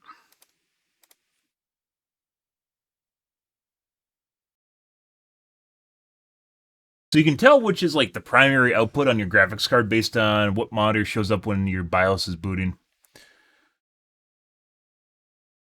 Numbering usually doesn't necessarily relate to your primary output. It shouldn't matter. But sometimes stuff you don't think matters actually matters.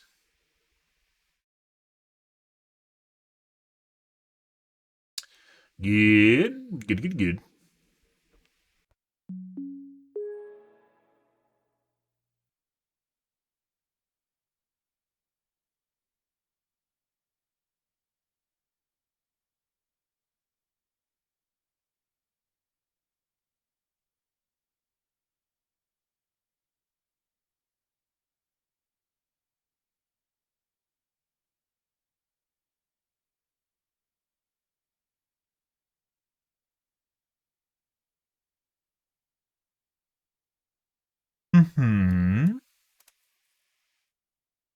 Bum, bum, bum, bum, bum.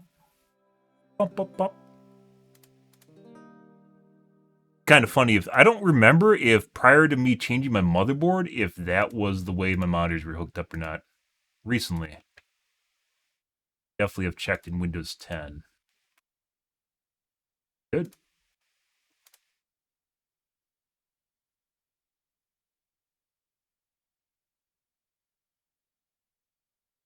All right, let's try Hague's. Hague's, as I mentioned before, I used to swap out, or I swapped off of eventually because it seemed like it was worse. MSI on and Hague's off. They seem to relate to each other. Okay. Off we go.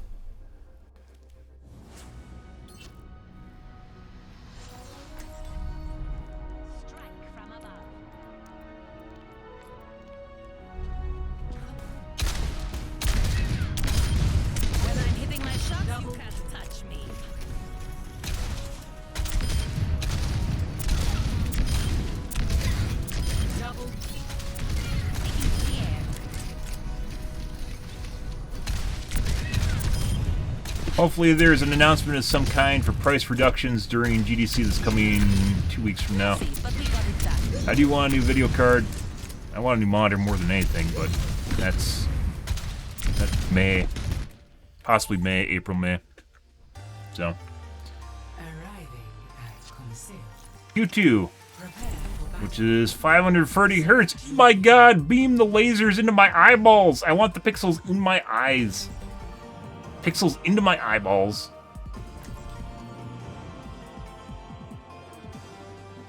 Shoot it in there, guys. Straight in, seared on. Oh my god.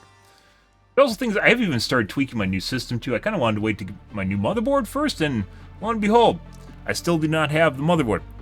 Because I was a dumbass and didn't look at the DDR spec when I ordered mine. Because I thought it was identical to another board, and it wasn't. It has a D4 in the name. As it turns out, it stands for DDR4. No one expected the Roman Empire to fall. Perhaps that is why it did. Or maybe they did and they just didn't care when it happened. Wanted to go to the Colosseums and get their free bread. 5, 4, 3, 2, 1. Objective unlocked.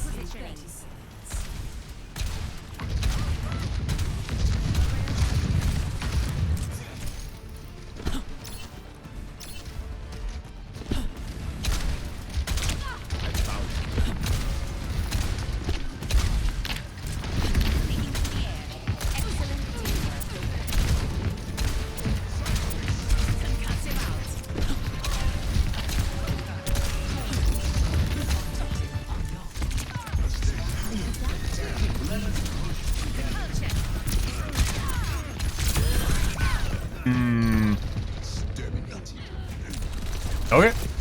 Good.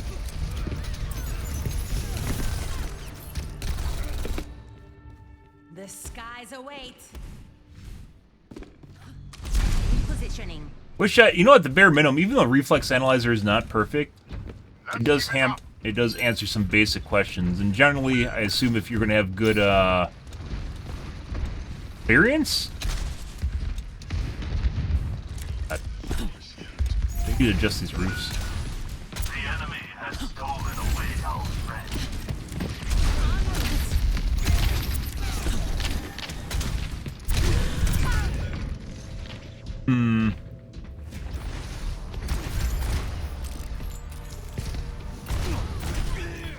Pretty sure he's cheating. We'll see though. It's that time of the night, guys. Increasing altitude. It does look like my FPS is lower right now, though. I'm occasionally dropping below 480 now, where I wasn't prior to turning Higgs on. That's normal.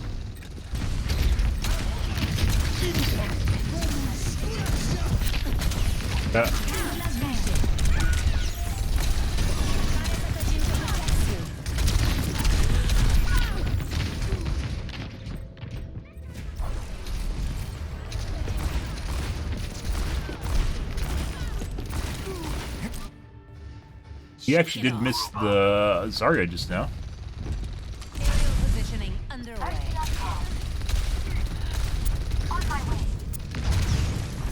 Dude. What is the doofus fucking doing?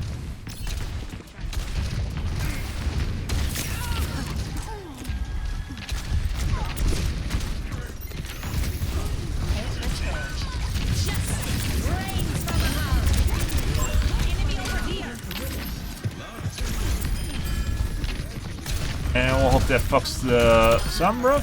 Keep it tight. Huh. Let's make our I even destroyed her beacon. We have to meet their push. Good. Making use of that speed. Making another approach.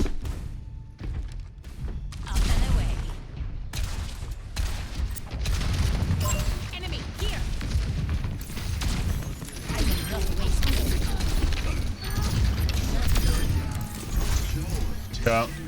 Let us escort you along your path.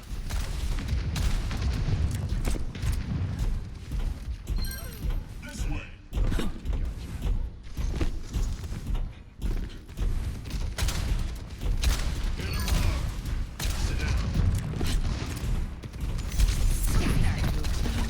That's not what I wanted to do. The enemy from taking Taking to the air. Buddy. See, but we got it done. And then there's Cheaty McCree just goose stomping on me. See me. He's like literally shooting everyone around me except me. There it is. A clean kill. I don't know if that's a voice line or if Increasing altitude.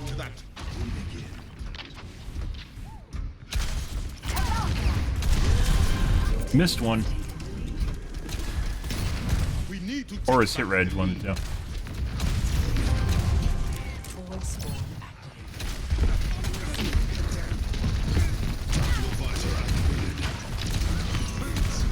Dispersing. Огонь по готовности. I see an enemy. Aerial positioning underway. And headshot, dead. Good for him. Uh-huh. The skies are Lovely, very accurate. Top 500 OWL Smurf. Extraordinaire. For sure. Every night in plat play. The robot is with us now. Let's get pushing.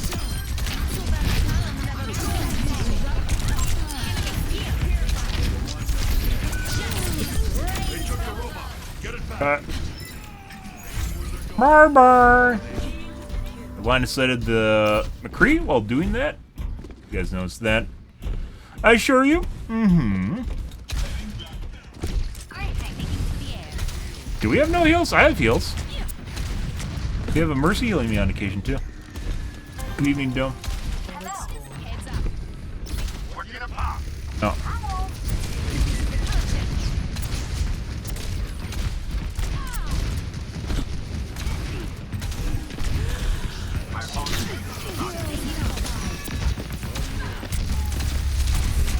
That's not the sound we want to hear. I see an enemy.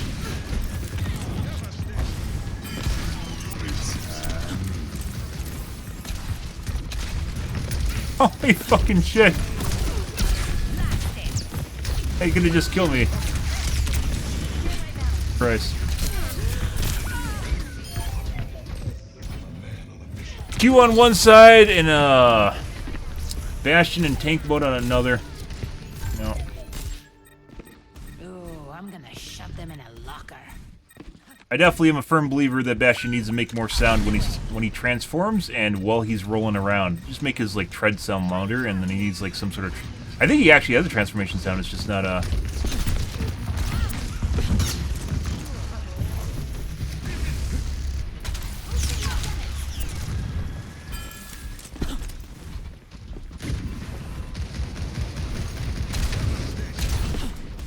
It's not very loud.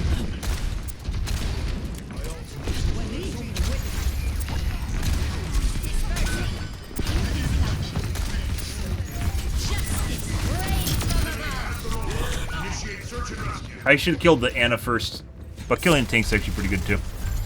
Good.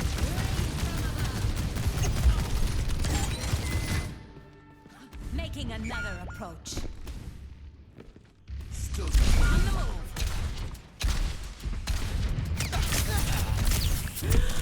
Accuracy's not super hot, but we're also getting suppressed, so.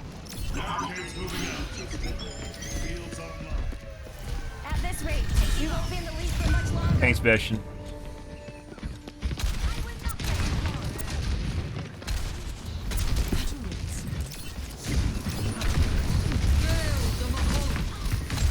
Get rid of the safety nets.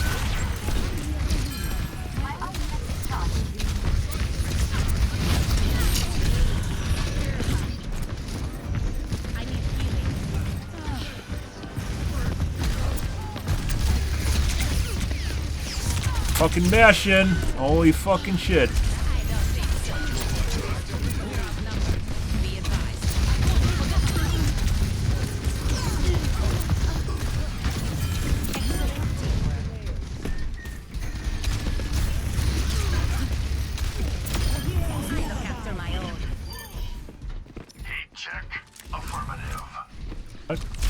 Repositioning. Pretty sure their Moira's still alive and back. Whatever.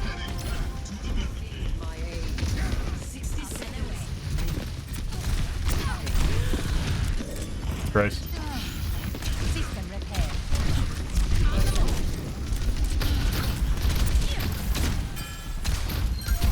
Justice reigns from above. Oh my god, I was totally around the corner. Leggy piece of shit.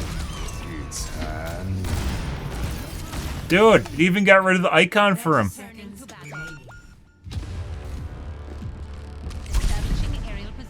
Julia should be on the tank to counter the enemy. Depends on what your team's doing. Are you just angry that I'm getting heals, Dome? Do you dislike when I do well?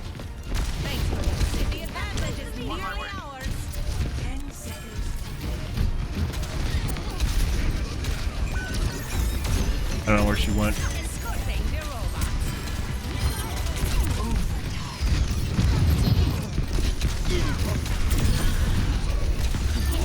Holy fucking shit! Oh my god. You know a nice buff for Pharah would be the ability to fucking crouch in the air. That'd be fucking hilarious. Okay. And she's dead. Like if someone's applying a lot of pressure, obviously having a tank's good. DPS die a lot faster than tanks do. So if tanks are like missing like half their health, they still have a high potential of survival, especially with their defensive abilities, compared to DPS. When DPS are missing half their health or another support, they're like one shot away from dying.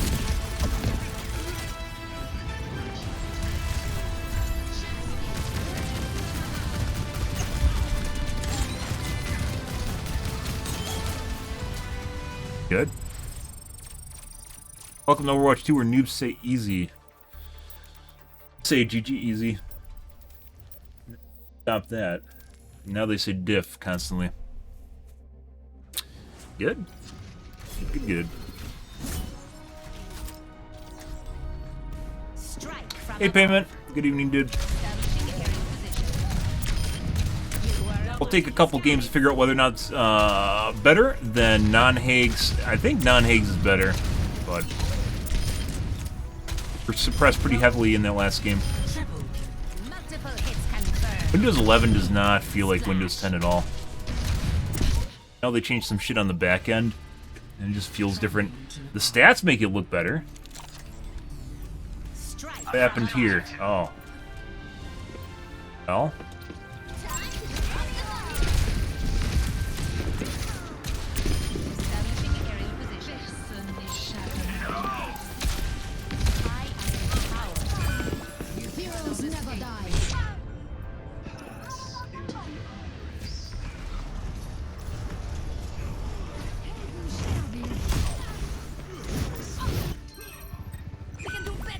Come on, we're shredded.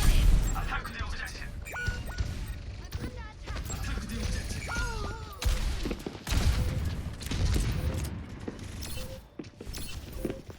But that jet change is sometimes a lifesaver, not always. You don't have to thank me. And this is Score 1-1.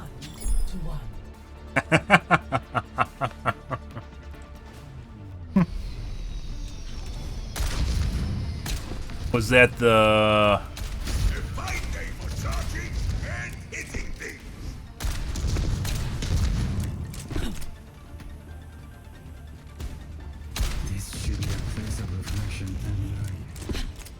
It saddens me that it is in danger.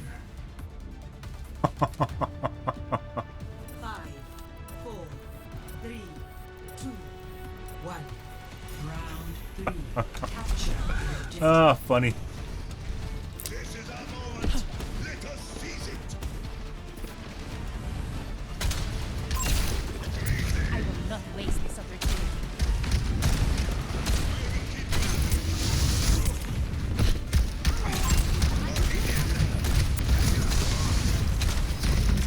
What he's doing.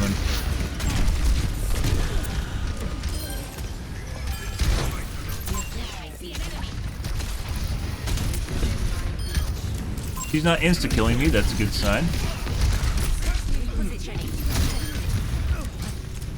I don't know, the Doomfist lived for as long as he fucking did just now, but he did.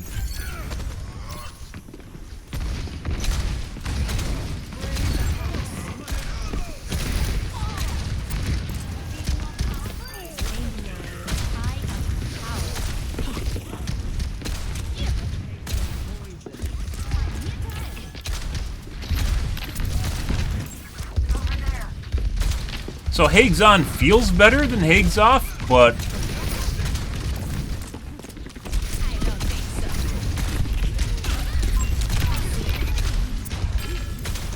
here, Farah.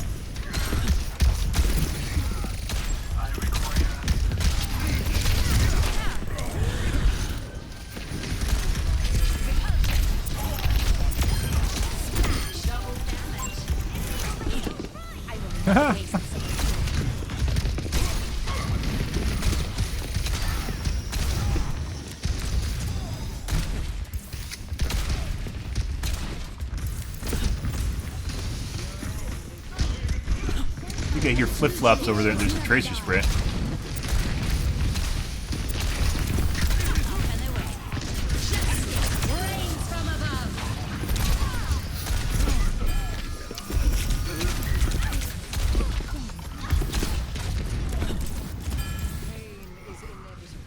Eyes here. Thanks for the assist. See, my thanks.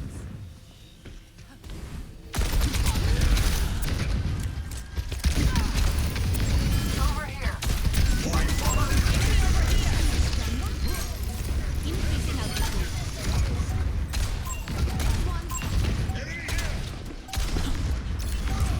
Like, everything feels like it's more responsive right now.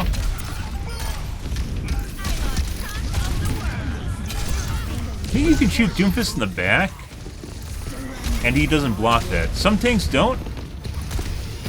Some tanks it doesn't matter. But pretty good. Accuracy-wise, not super amazing. Direct hits are up. Play of the game.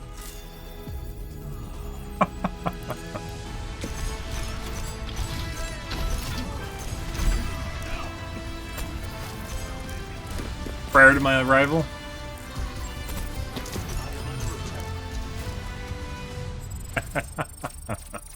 That's prior to my arrival.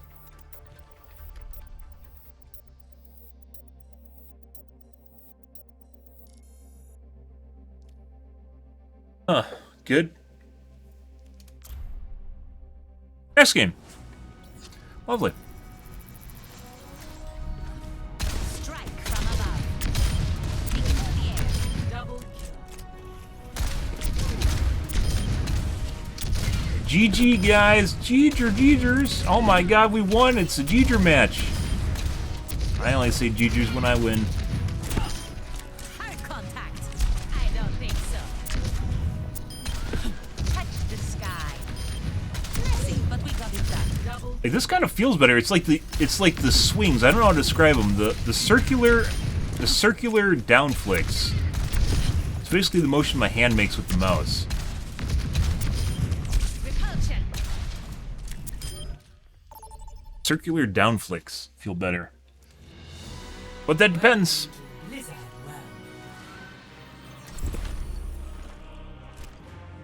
Like, I swapped off of Haig's and MSI off in Windows 10 because it felt better. It didn't even feel better. It gave me better accuracy. Accuracy showed better, even though it didn't feel better. I don't know what that means. We'll see.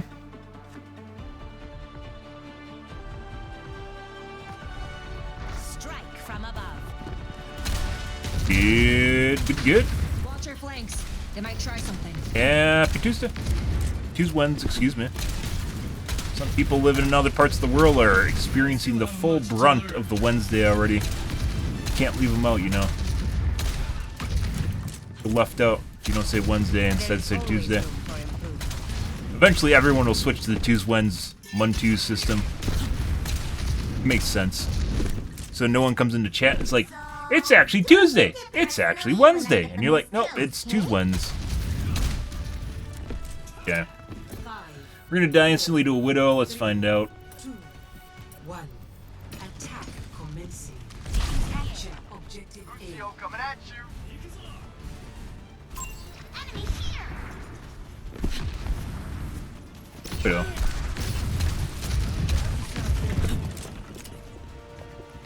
That was playing around the widow? That feels that way. Buddy. Aww. It looks like they're all playing around the widow. And that's an aimbot. Cool. That is 100% an aimbot. What you saw there was parallel, I call it parallel linear acceleration. The moment that my concussion hit her, she was off target and she should have missed that shot, and she didn't. Get her? I think I did. Yes, we did. And that happens when the aimbot's locked on. Most aimbots will, good aimbots will actually unlock. So the Widow's 100% cheating. When you see something like that and the aim, like the mouse aim doesn't move enough, the aimbot will unlock. This guy's 100% cheating. Always more to learn.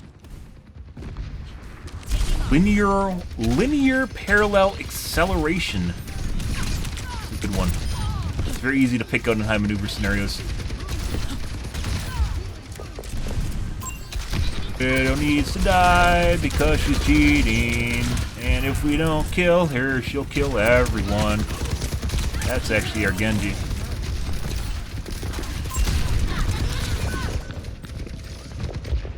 Tough.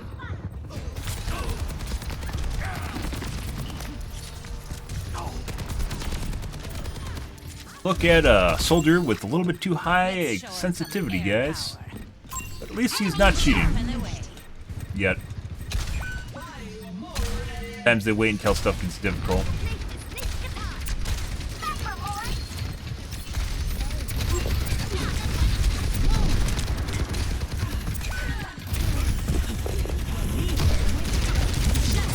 Get rid of that piece of shit. Get out of here.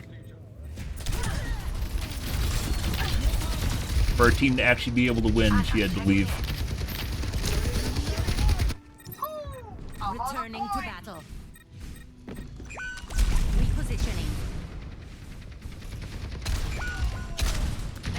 Not good. Keep it tight. Yeah, it's gonna be time for the Widow to respawn. Good.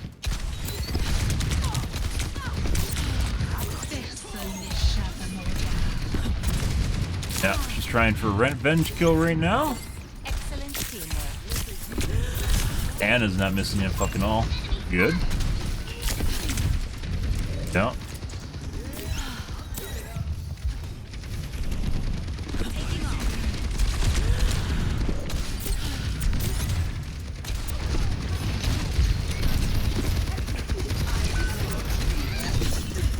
Yep. There we go. Beautiful. Hey, buddy. Yeah, I know you're angry. I killed your carry that's also cheating. Very angry. Grr. Instead of trying to go out there, I should just ran in. I should just started running away. I think is the end result there.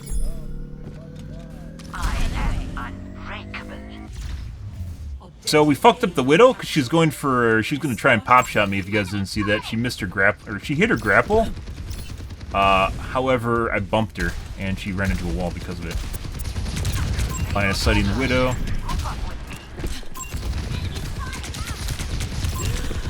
Soldier is now very accurate.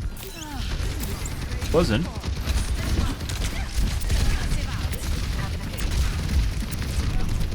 I don't know if maybe they trade toggled? Here in a second. He definitely has an ult up.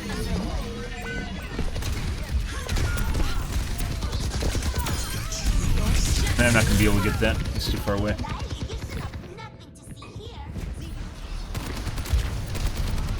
I think the Widow toggled off and it's now the Soldier. We'll see. I don't want to talk. So, if you guys don't know, there's stat-based banning in the game. So, if your accuracy climbs too high, you'll get banned. So, what they do to get around that is when they're in a pre-made with a bunch of people in the group, one person will toggle off and another person will toggle on. So, they apply the same amount of pressure without raising their individual accuracy too high. Rats. Maybe it's the Ana, not the Soldier.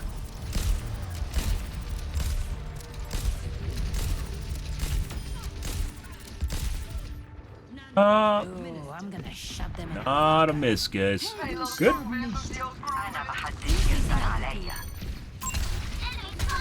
All the good things in the world.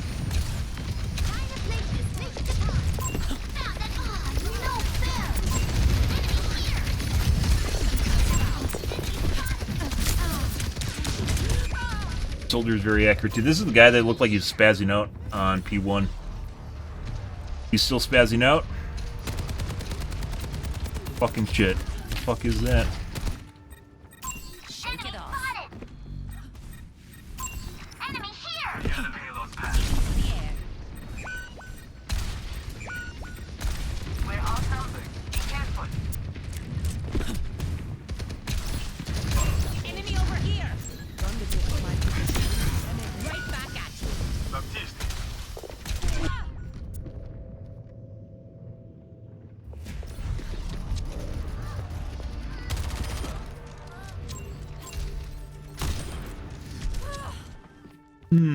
Returning to battle. Enemy seen. Taking off.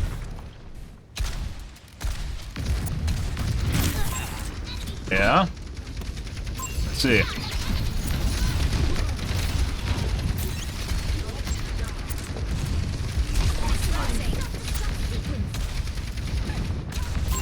see an enemy.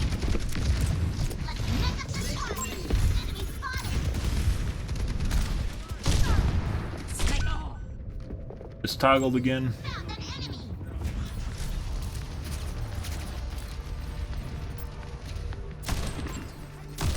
She just flicked the opposite direction of the flick to my character. She flicked away from me and then it snapped to me. Good. One of those was.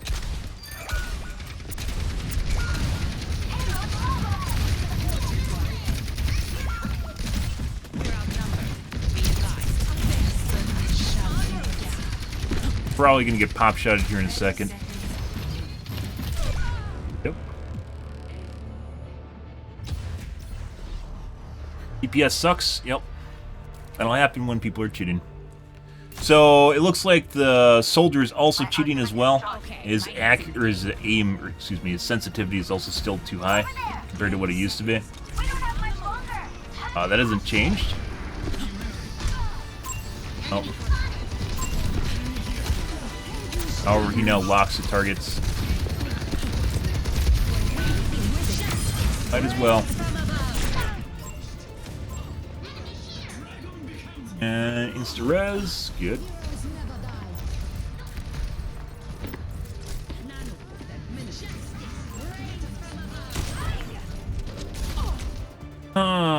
Fun.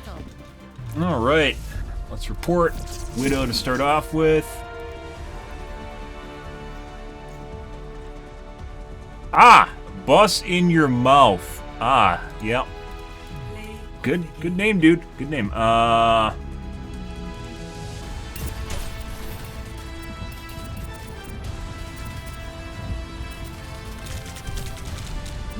this.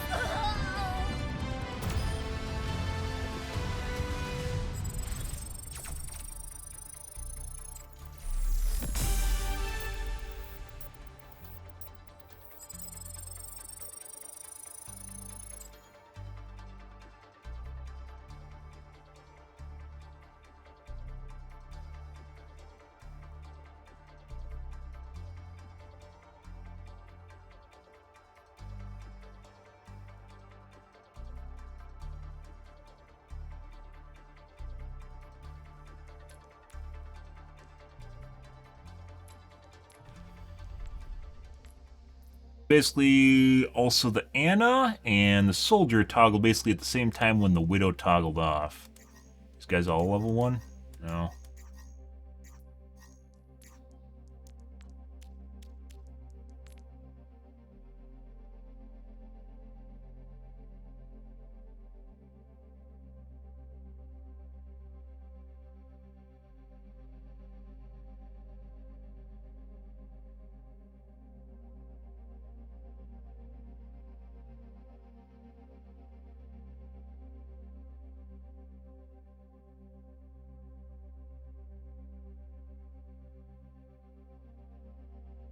Okay, and then the Soldier as well.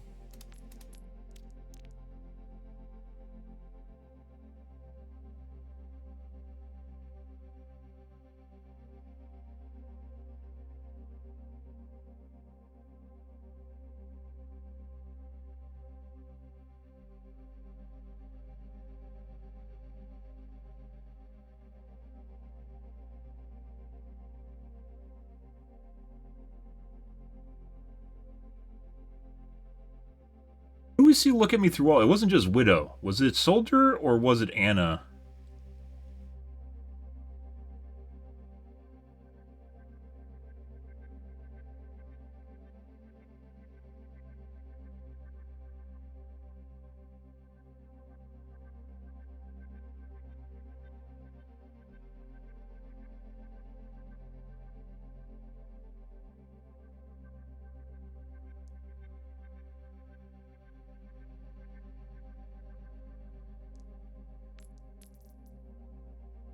Remember, it was one of the two. One of the other two were while looking as well. Okay. Alrighty, guys. We're out of here for tonight, guys. All things considered, seem to get all the kills as Ana. Well, good for you. That's not always the case, and definitely does not always happen. If that was the case, you literally do it all the fucking time. Out of all the characters, if people cheat on support, it's usually either Ana or Baptiste. One of the two. It's usually Baptiste, but also sometimes Ana. And then you get weird shit where sometimes the Mercy's cheating, which is fucking hilarious because she has a bus gun. She definitely doesn't need a cheat. She has a fucking bus gun. She can hit shit. She is powerful. Her, I mean, we could just literally we can debunk that right now. Ana Overwatch and see what her sustained DPS is. Is it higher than Bastion in Sentry mode?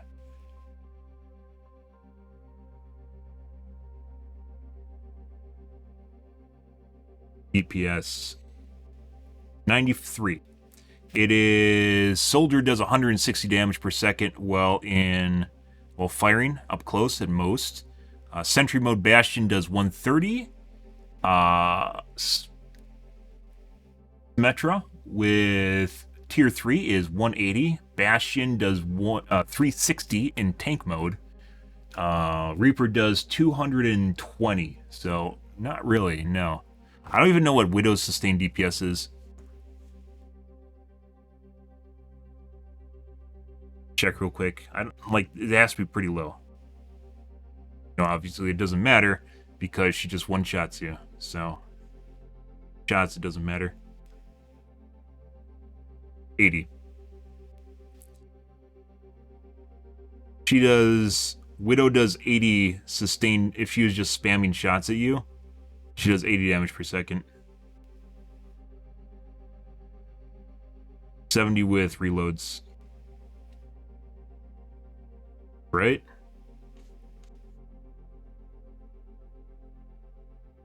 She kills me a lot, if that's what you're inferring. I definitely get a lot of Anas that will kill me. A lot of them miss, though. Nah, that ended up miss.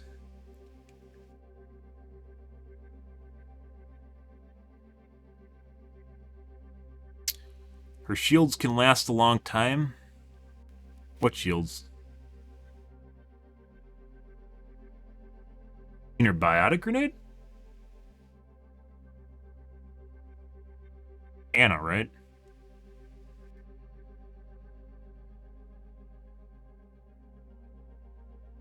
In Orisa?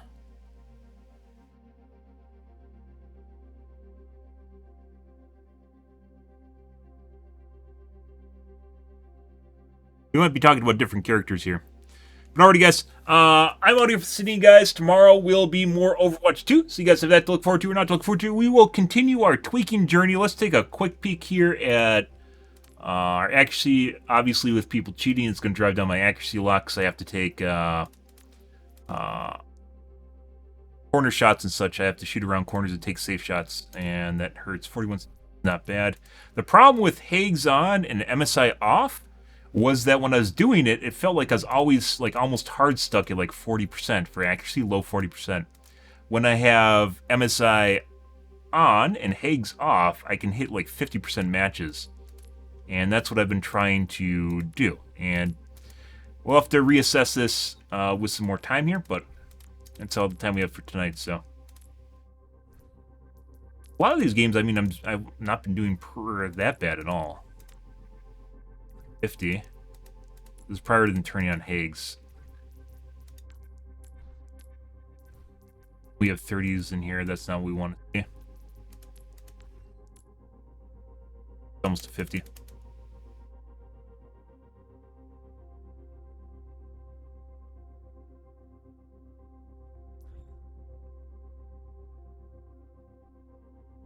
Ah, Zarya.